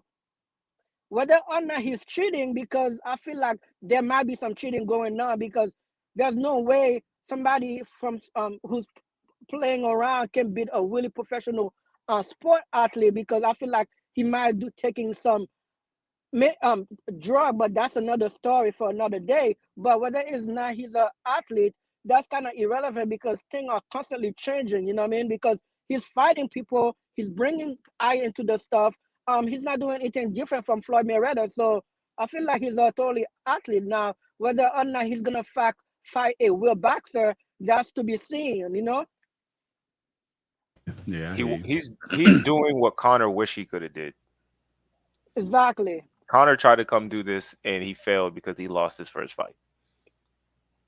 Yes, It yes. kind of just never. It was nobody really And wanted I, to fight Connor, and there was no hype around him. He wished that he was the new but face of the boxing league, and he could have but made the money Jake Paul's doing. But I feel like Dana White kind of scared for Connor brand because he doesn't want to tarnish the whole. Because so far there's two people from the UFC that fight him and they lost. That's kind of like tarnish the UFC brand. So I feel like there's a lot of Dana White doesn't want that. He doesn't want his athlete to fight a non-professional, technically a boxer to beat them. That's gonna make his UFC brand look bad. So if they were actually beating him, I'm sure Dana White will not mind more boxer fighting Jake Paul. Now, because he actually beating a lot of ex UFC fighter, Dana White doesn't seem like that's a good thing for his brain. So that's why you may not see, you know what I mean, more of No, like BD, somebody hold like on, BD. It's not him beating up UFC fighters. It's him calling out how the UFC treats their fighters. Because I think most people know that a boxer will never beat a UFC fighter. They literally do one thing, and it's just punching. If you get in the ring with a UFC fighter, like Floyd to Conor situation, you put Conor in a UFC ring with Floyd, you will see a totally different outcome. You will see elbows to the eyes, you'll be seeing his legs broken, every shot taken down, thrown in his neck. It's not just punching. So like the combat aspect of the UFC isn't the entertainment isn't going to diminish. It's just the way the UFC has been regulating and paying their players that Jake Paul has been really calling out. Is like, why are you only paying your players this much? It shouldn't be a minimum of 12K a game of a match. It should be 50K. There should be all these other benefits, and like that's what he's diminishing on. He's calling Dana White out on how he's regulating and running his league, and saying and he's basically kind of poaching UFC fighters, saying you can make more money over here doing less physical shit. Sorry, less physical stuff, and still make your bread. And if you want to make bread, you can come fight me and we can get something popping. That's why he's calling out a lot of the big time UFC fighters, because he's telling them you can make more bread here and you don't have to take that treatment over there. But they're on the contract, so they're not going to say nothing. Yeah. I don't really think I think that the Jake Paul experiment is an individual one. I don't really think he's having a positive impact on the sport. I think that he is, even though he's also boxing, it's just like the Big Three league. It kind of reminds me of that. Like it's its own thing. It's not necessarily going to impact the other players in that way, in that analogy. So Jake Paul's he's doing what he's doing. If anything, he's revolutionizing the celebrity match. You know what I mean? Guys or women who are in other sports, other things, could get together and fight each other. You know what I mean? Ocho Cinco versus whoever, you know what I'm saying? But versus Gronk one day or something like that, to where Jake Paul and to some extent Floyd Mayweather and Conor McGregor really revolutionized this, which crossover, strictly entertainment fights. And I think that Jake Paul has taken that to another level. But as far as boxing goes, I think that it's actually sustaining itself nicely. It may not be as great in America, but it's still very popular. Canelo Alvarez was popular long before Jake Paul was in the boxing world, at least. And I don't think that they need like guys like Lomachenko and things like that. Terrence Crawford, the names. Yeah, but hold on, Kyle. But the crazy thing is about Canelo is a lot of people, if you would ask them, they don't even remember him fighting Floyd. They don't even remember the fight that he had with Floyd before he got actually big and how that actually impacted his body. Like I'm saying, like I'm not trying to diminish what you're saying, because you're right. He is not the same as the actual competitive boxing scene. Is more celebrity. But what I'm trying to get you to understand is just the view, like the amount of attention on the sport of boxing. Like when I was growing up, and I'm 23, growing up in elementary, middle school, high school, college, nobody was talking about boxing. Nobody was watching it. Nobody was interested in. It was nothing. There was not a word on boxing. It was. He still don't now on a national level. That's what I'm saying. It's like, not. Well, I mean, if you're talking about like the Roy Jones Jr. era, you know what I'm saying, and them years, it was definitely niche. I would say that the WWF, WWE might have been a little bit bigger than boxing was at that time. Yeah, but at the same time, I don't think that boxing has ever been outside of maybe in the 70s and 80s, you know what I mean? And then the Mike Tyson era. After Mike Tyson, I don't really think it's gotten back to any super national, you know what I mean? Like, they don't have a superstar. Names. Every league needs a super freak, superstar, super something. And Jake Paul might not be a superstar when it comes to athlete, but he's super annoying. And that hatred is just hatred. Hatred can just be just as strong as, admiration or respect or anything else. Like, he's going on the hatred route. I don't want everyone to hate me. I'm gonna beat up your favorite people, your UFC fighters, and I'm gonna keep knocking these people out that it looks fake, and y'all can't do nothing about it. Well, I mean, that's why, that's why the money he's made is appropriate. I definitely, when I saw that number, I was like, yeah, that makes sense. You know what I mean? Between all the different little ventures that he's done, plus I think he's getting big purses out of these boxing matches and whatnot. So plus all the other things that he's doing on his own. I mean, he's got an NFT that he released. I'm sure that was kind of a pump and dump situation, but I'm sure he made money, and that's going to go into the bottom line of that, that 45 million. They're not necessarily saying just from boxing. It's just saying this is what he made in a year. So that's why I always say that he and Logan Paul are more individual. Like, Logan Paul fought Floyd Mayweather, and that doesn't necessarily have like the cultural impact that you would think it would. Floyd Mayweather did put the boxing gloves on and fight somebody, even though it was an exhibition, low-key stage kind of situation. So I don't think that these matches are going to make me want to watch a regular professional fight. And I think that if you look up the ratings for boxing matches in general, they might have had a good month here and there, but year over year, I think it's pretty stagnant, if not, seeing incremental decline. Kyle, I'm not trying to diminish what you're saying, but you have kids, right? So your life, I'm not trying, but your life is kind of in a bubble. But when I'm seeing, you go on social media, they're posting more and more and more about boxing. Nobody was posting anything about boxing out. Like, people are more interested outside of this Jake Paul thing, because hatred kind of dies out, especially if he's not fighting competitive people. And now they're trying to see the best of the best. They're trying to see these skilled athletes. They're trying to see people who are better than Jake Paul and these, quote unquote clowns or influencers or celebrities fight. It's like, yeah, that's entertainment, but now I actually want to see the raw, like, I guess, athleticism that a boxer can actually show. And that's why people are actually tuning in to more. Just like, I'll go literally on my phone and I see boxing clips, UFC clips, judo clips. They're just showing more and more and more of boxing, because they understand that that's been more popular. And I think Jake Paul and Logan Paul have definitely, and I don't disagree with what you're saying. I'm just saying that, I'm just saying that, the boxers that are getting promoted, these aren't new guys. You know what I mean? No, these are people. I'm not saying that. I'm saying they're getting crazy more attention now because of Jake Paul. They've been around for. I'm saying, I did not know Canelo fought Floyd. His audio is bad. I didn't know Canelo fought Floyd until I actually went back and looked at it and went, before the Plant fight, or before I forget who he fought right before that, but I didn't know he fought Floyd when it happened, because I was growing up in high school or in college. Like, I didn't even know this fight happened, so I didn't know who Canelo was.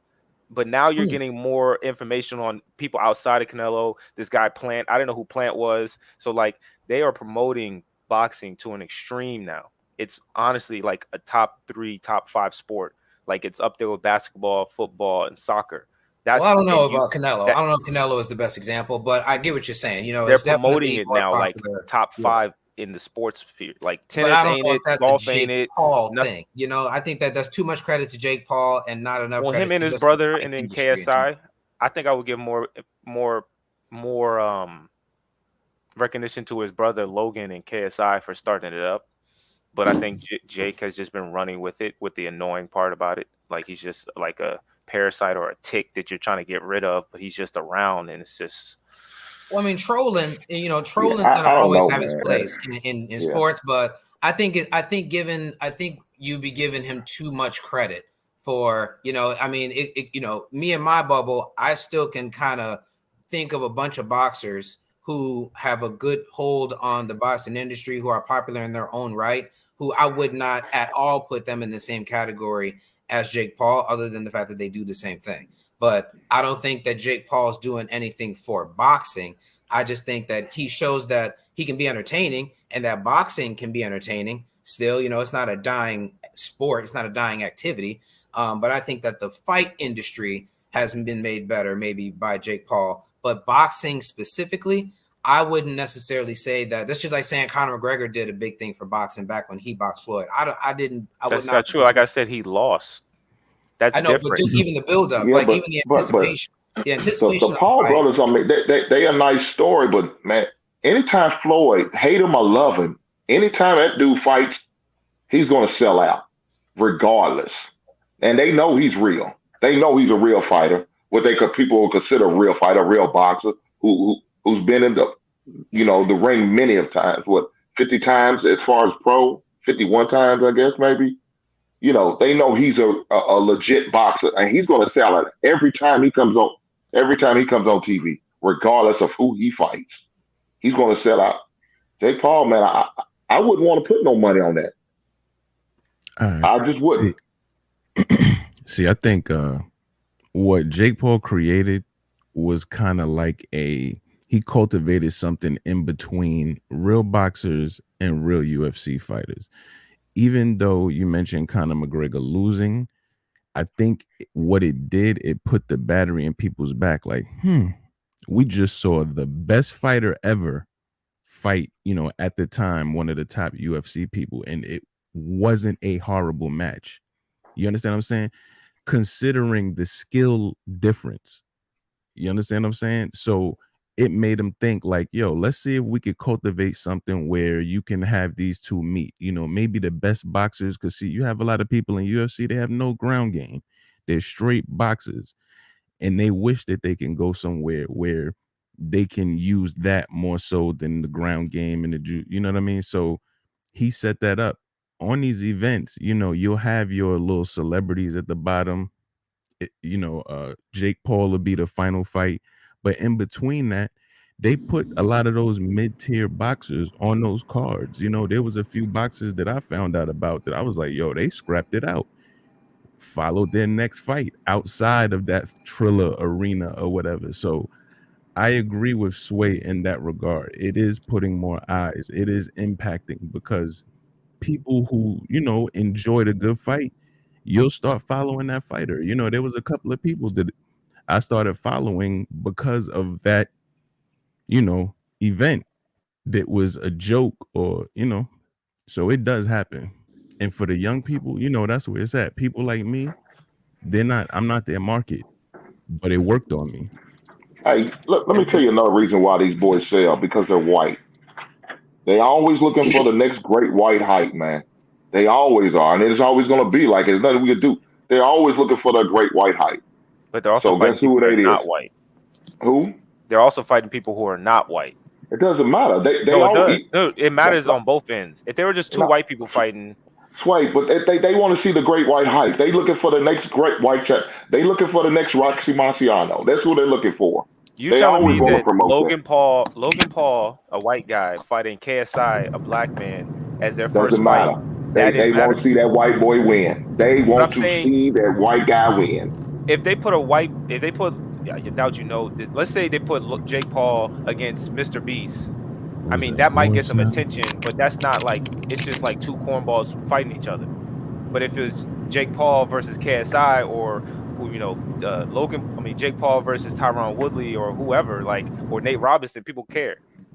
Man, they want that white boy to win. They're easy to promote. I'm not saying they don't want to win. That's why they're so marketable. Because it's an uncommon thing. And also, let me give you another example. Christian McCaffrey. When's the last time you heard of a good white running back? That's why he's always promoted up there. Not because he's always got the best stats, because he's a great white running back. And they want to promote him. The great white receiver, the great white safety. When's the last time you've seen a great white safety?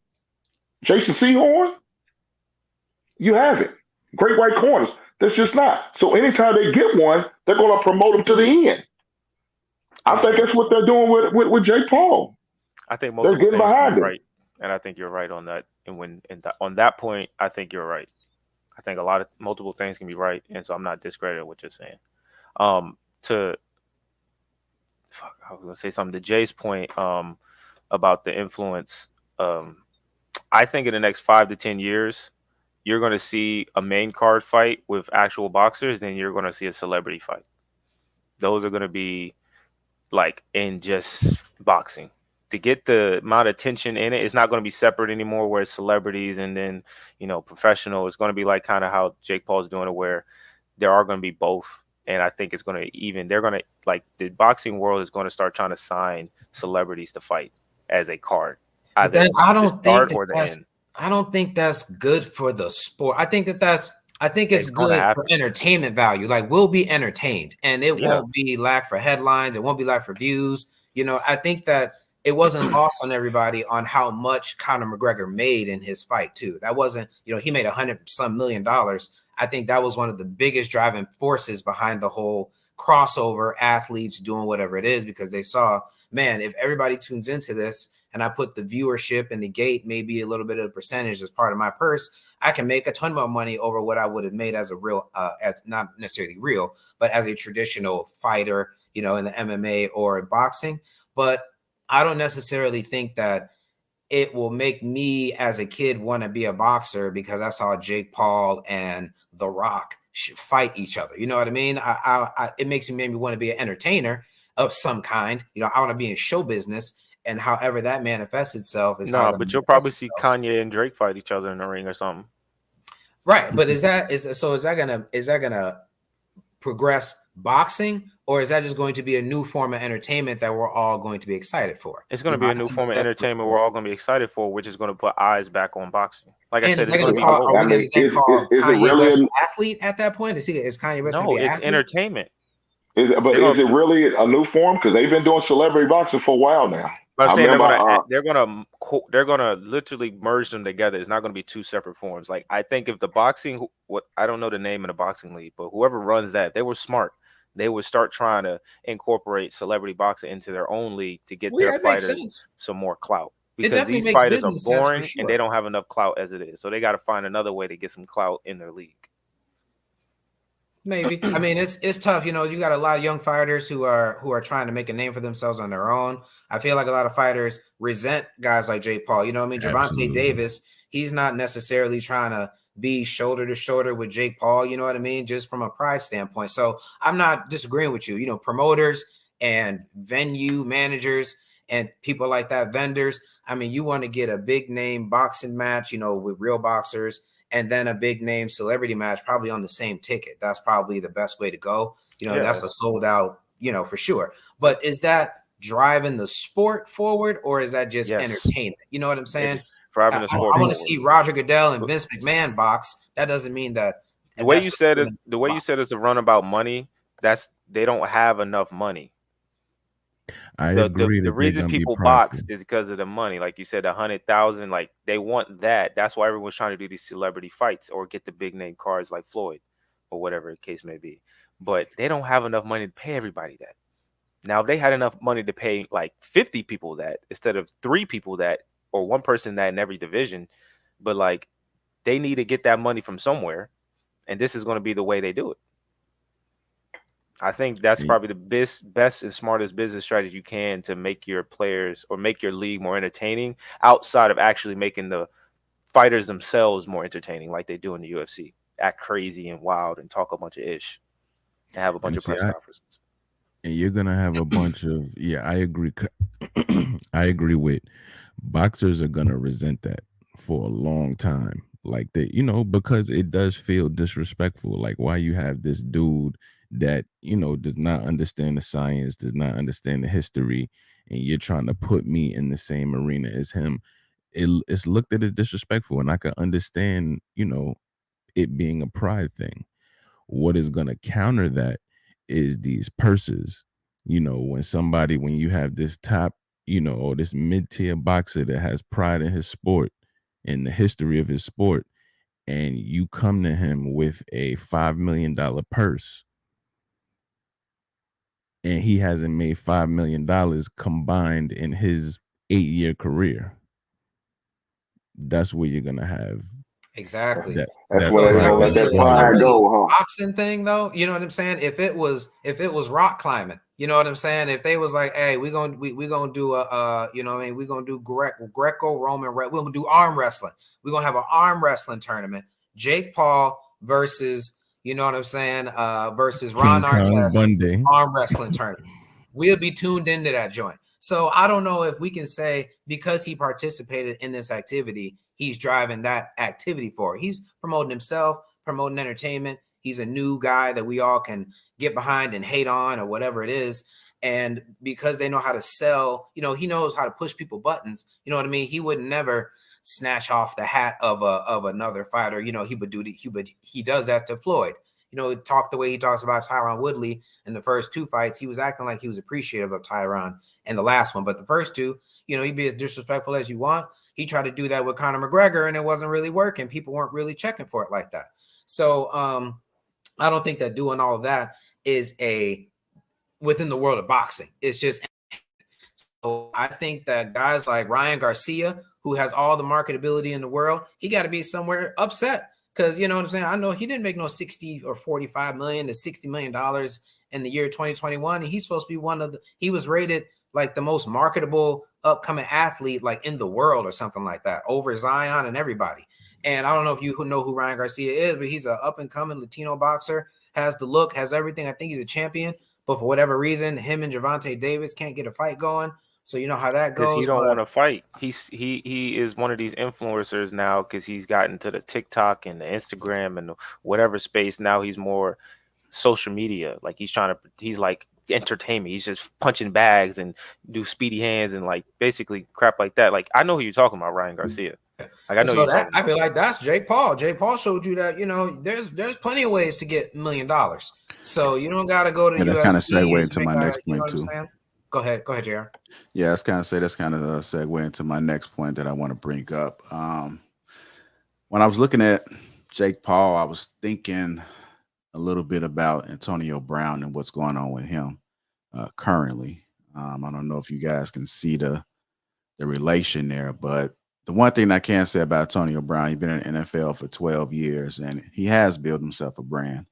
I'm not saying everybody would mess with him. It hasn't been a brand like LeBron's or maybe even OJ, like Beckham. I don't think Beckham had a real bad brand building career, so to speak. I think he still marketed himself pretty well, but we see Antonio Brown is now doing what most athletes want to do. They want to be rappers. You got the Fashion Nova thing going on. It almost feels as though he can make possibly more money than what he was making in the NFL. So fast forward, like, what does this say about other athletes? You know, are they going to be seeing how being a social media influencer to the world, if given an opportunity, like, will they be able to make a lot more money? Will they not take the craft as serious because we have millionaires that are just popping up? I won't say it's a lot of people that can do it, but we do see once you get a little bit of fame and visibility in the NFL, you brand yourself, you might decide, you know, I don't care about this no more. I got my money now. I have these other opportunities. Let's just kind of discuss that, the relation of Antonio Brown and what he has. I mean, think about Antonio Brown. He's with Ye and Madonna. He's just living a life right now. Let's talk about it.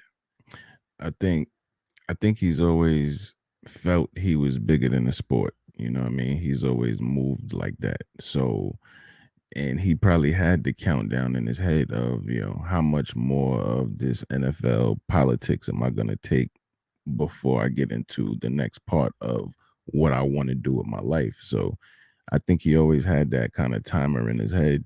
And, you know, I mean, I think part of it is, you know, mental illness. That's just my personal opinion. But, you know, he has the opportunity. You know, he's rubbed elbows with a lot of important people. So, you know, we're going to see where it goes. I mean, I haven't seen a talent of his outside of, but to your point, of course, if I had to, if I could make the same money I make in the NFL for not getting hit in the brain and not getting clipped and not getting, you know, if I could have the same income and it's less long-term damage, I would absolutely do it. You know, so a lot of people start looking at that because there's a lot more opportunities out here. You got these NBA players that are comfortable retiring now, you know, not having to put all that wear and tear on their body because they realize, well, I can start a podcast, or, you know, I can have this set up, or, you know, so, I mean, I definitely think they consider that. they kind of have the clock ticking in the back of their mind of how long they're going to deal with this. You know, let me say this. One of the best salesmen in the world that came out of the NFL was O.J. Simpson before he killed that white woman. Before he killed that white woman, that man had Hertz commercials. That man was a TV anchor on NBC. He was in these movies. He had shows he was in. He was everywhere. You seen OJ everywhere before all that stuff went down. You talk about the most marketable man, and he went out. You know, the NFL. He retired and did what he had to do. Life out the NFL, had a good life, did what he had to do. You know what I'm saying? He said, "I'm not black, I'm OJ." Y'all know what it is. But this man marketed himself and sold himself and got himself out there before all that incident happened. Now, of course, once the incident happened, we all know what happened to him after that. But he's probably one of your first ones ever to be the biggest marketer out in the NFL to do that. I mean, he's really he sold him out there. Now, of course, a lot of you young cats, y'all may not know that. I realize that because y'all a little younger. I've seen the tail end of it. I've seen the tail end of where, he was in his movies and TV commercials and all that. I never got to see the man play other than highlights, but I've seen all the marketing that he did. So now going with AB, man, he needs to take the LeBron approach, man. LeBron's probably the next best thing that I've seen in a long time to really market himself out there, keep a professionalism about him, and still getting all the advertisement he can. Because, see, when the NBA is over him, that man's going to have a career after that. He's not going to have to do much. He's going to sit back and just live off his residuals that he has around him. All the marketing and commercials and advertising that he made, he's going to make that money. You're not seeing, yes, you're not seeing AB move like that. You seeing AB move like he's still some dude in the streets, man, out here hustling, trying to figure it out. So now he's trying to become a rapper or further his rap career. I don't think that's going to last. I mean, I don't know how good a rapper is. I never heard any of his music, but I don't think it's going to last for him. Because you know why? Because he thinks he's bigger than whatever he's involved in. You know what I'm saying? Everything he's involved in, he thinks he's bigger. You know what I'm saying? He's no one's better than me.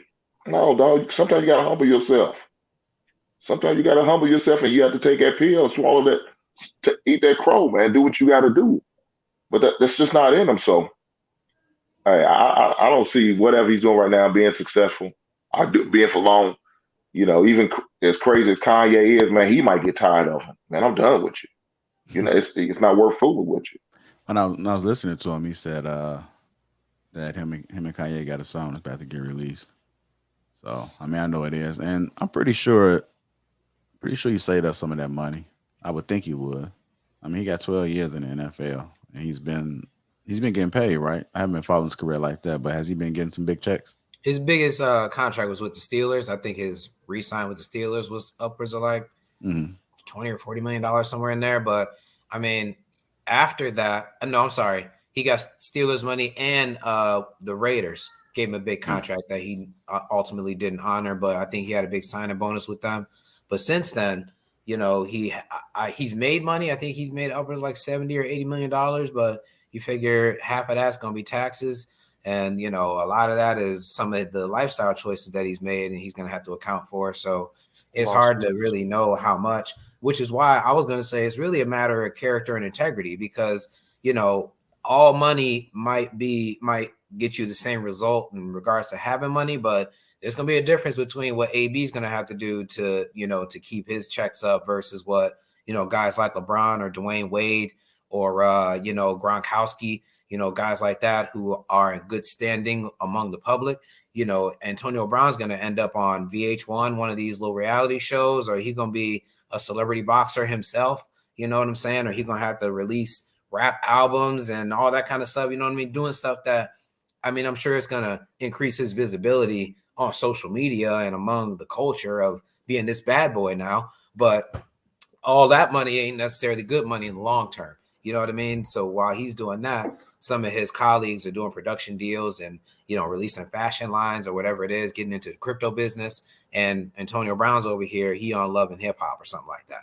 So, you know, I don't know how that's going to manifest. I mean, a check is a check. So maybe to AB, it don't matter. And he think it's fine. He finally in show business. But, you know, I think that the allure of money is definitely going to keep some athletes from having to deal with that, because they don't got to worry about, for one, the practicing, the responsibility of being an athlete, the accountability that the fans hold you to, the accountability that your coaches and whatnot hold you to.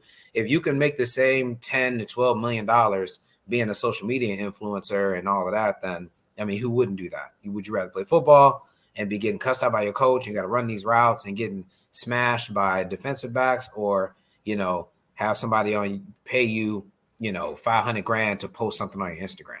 You could do both, but if you don't want to do both, you know, you may choose the social media. I think there's 3 pretty solid path routes. There's a couple players I've set. I think Ocho Cinco, there's Ocho Cinco route where you brand yourself. You know, it's not Chad Johnson anymore. It's Ocho Cinco. He's getting money based off of the fact his name alone, Ocho Cinco. So he did that with a purpose. That's for after the NFL. Then there's the Darrelle Revis route where you're just all about your money. Whatever team you're going to, I need my money. I'm not here for a long time. I'm here for a good time. I'm not signing no 4-year, 5-year long contract. I might sign a 1 year or 2 year, but you won't pay me, you know, my 34 million, however many million for these 2 years. You know what I mean? And then I'm out. And I'm going to play as the top notch. And guess what? The whole league is still going to want to buy me, and my price is just going to keep going up. And then there's the Marshawn Lynch route where you don't spend none of your NFL checks and you quiet. You get your influence money and you only spend the money you make outside of the NFL. So all the money you got in the NFL is straight savings or straight investments or whatever it is. And I think those 3 guys have a good business model, because Ocho, he's loud, but he's not disrespectful. Like he said, one of his things was say, "Oh, I love you," or just start a conversation with somebody. You know what I mean? It's not like, "Oh, you're trash," or, "Oh, you know, whatever route," or "I'm gonna beat you," or "Look at you." You know, it's nothing like trying to be disrespectful. It's like some kind trash talk type of thing.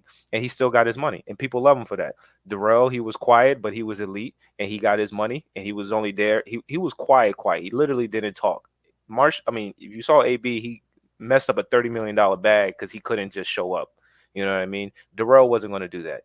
Marshawn's smart because he understands that I need to save this money and worry about my chicken, quote unquote, outside of the game. So he going to save his chicken until he need to, you know, use it later on in life, not when he has like Skittles deals and football deals and, you know, whatever other brand deals that he can spend rather than his NFL checks.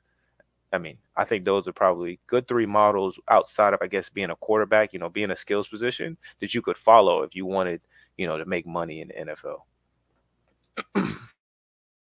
Yeah, that's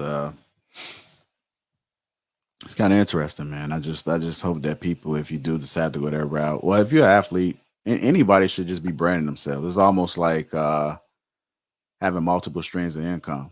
You know, you should never really depend on one thing. So even though we're not athletes, we should never just think that this job is forever.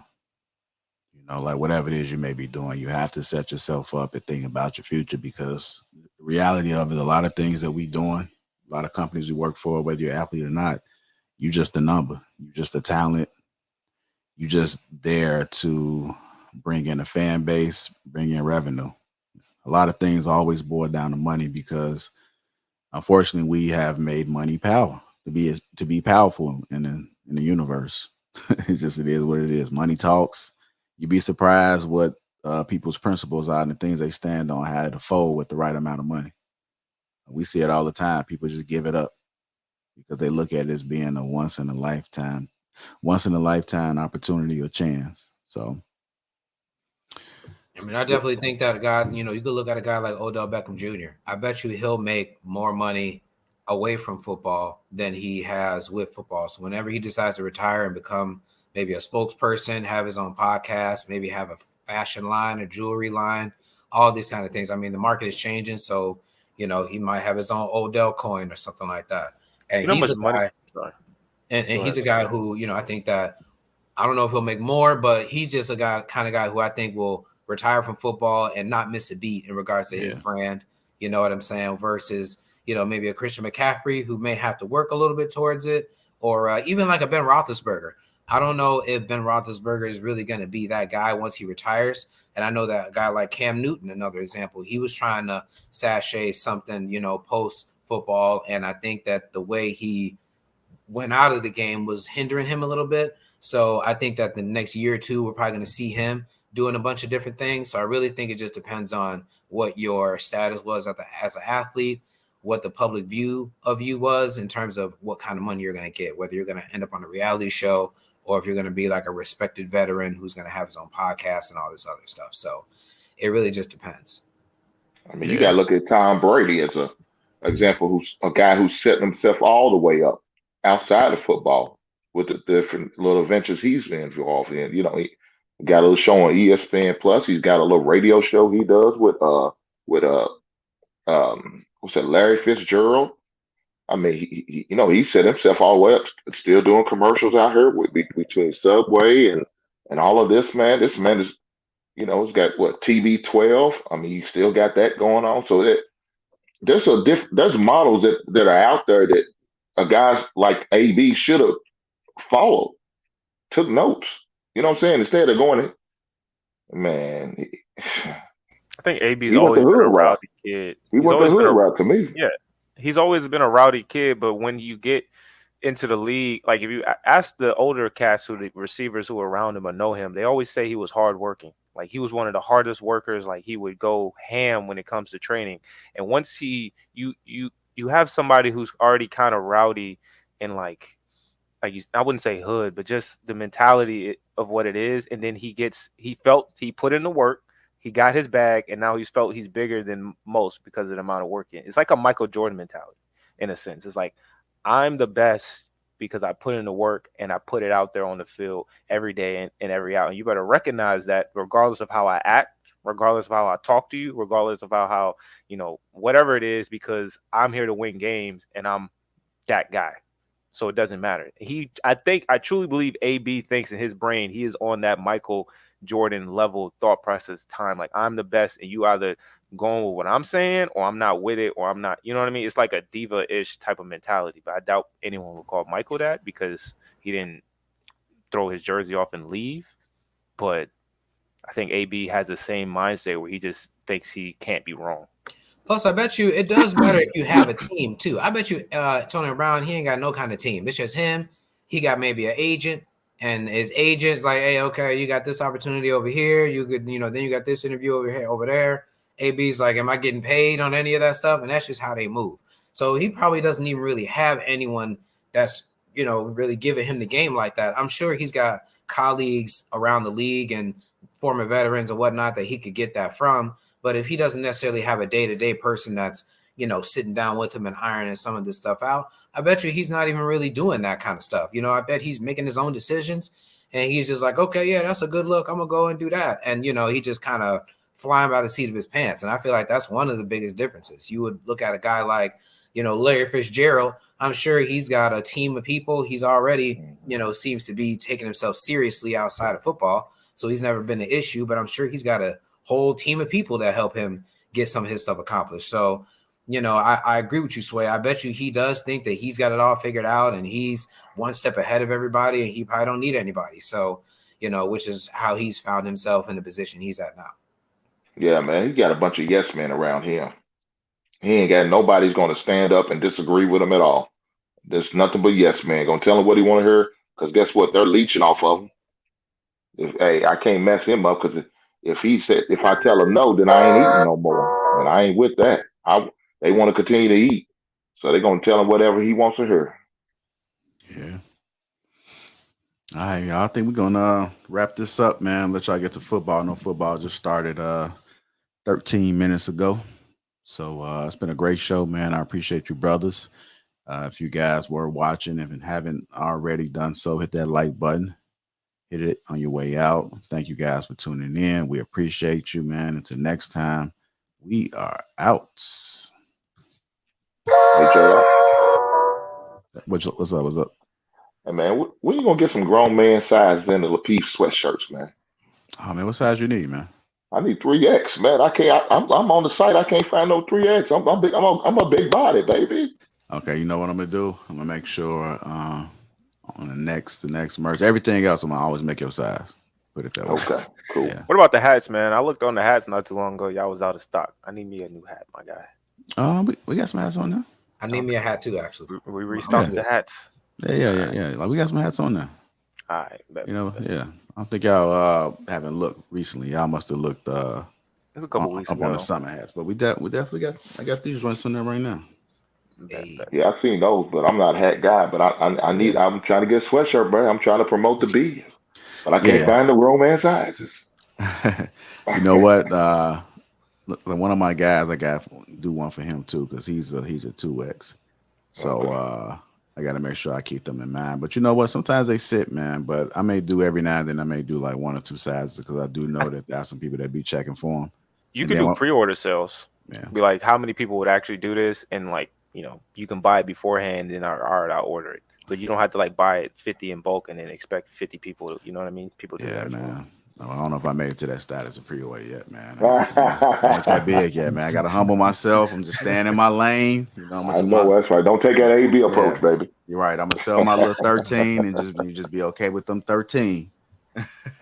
Yeah, when you get the big size up, I at least got 2 coming. Oh yeah, I at least got 2. I'll at least order 2.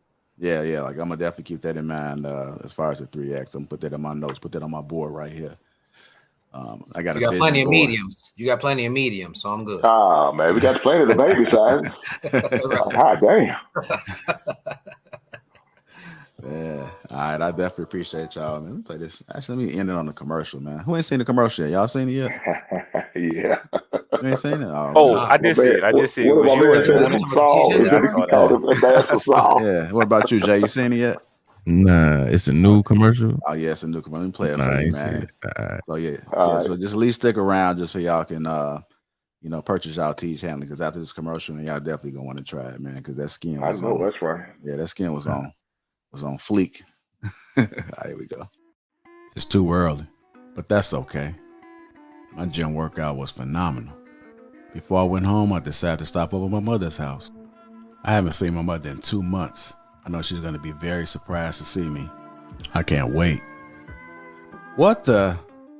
I couldn't believe what I was seeing. The first thing I noticed was this person's skin. What is going on? Uncomplicated, untreated skin? Who is this guy? I had to take a step back, but then I realized it was my brother. But look at his skin. Have you guys ever seen anything like that? I had to take a closer look and figure out what was going on. Best believe I crept up on him. Peep this. I'm still looking at his skin, trying to figure out, how did we get here? I could do nothing but shake my head. He could definitely use my help. I had to get to the bottom of this. He definitely needed some game about his skin. I'm just staring at it, like looking at it. Come on, bro. I knew what to do. I had to reach in my bag and get that Teach handling. Uncomplicated skincare for men. Bro, this is why I'm excited to have Teach Hanley as a sponsor of today's video. They have helped me start and maintain my skincare routine by making the entire process uncomplicated. Honestly, it's the best skincare system for guys like you and me.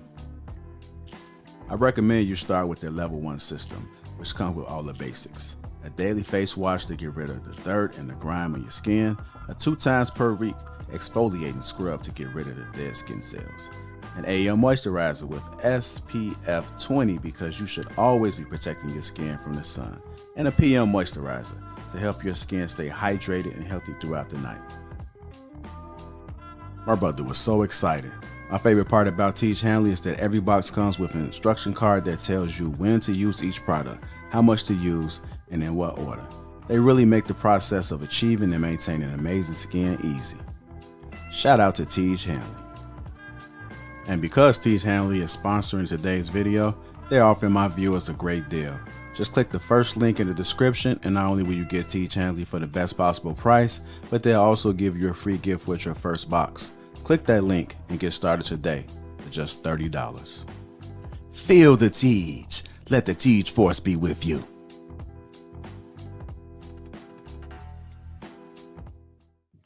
There you go, man. Shout out to the sponsor, Teach Hanley, man.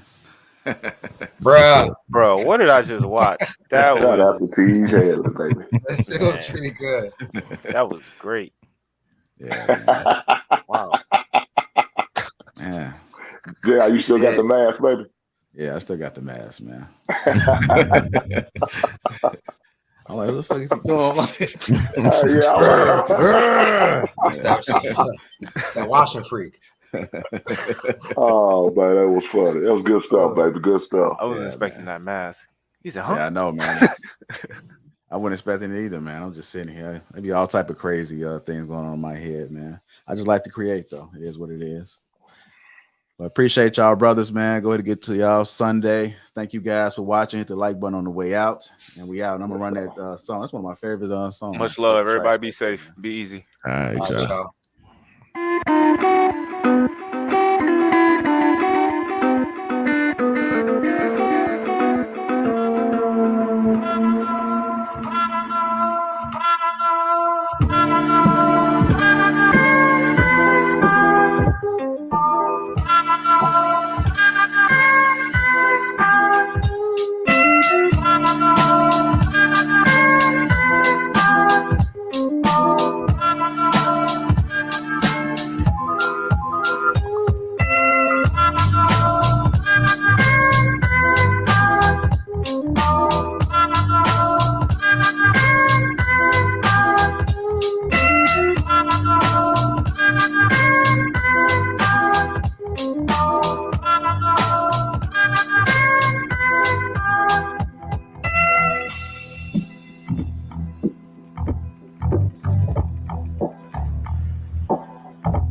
All right, y'all. Another great show. Appreciate y'all. Make sure you hit that like button on the way out. Shout out to the sponsor, Tej Hanley, man. Click the link in the description. Get yourself your free gifts. Shout out to Tej. Feel the Tej.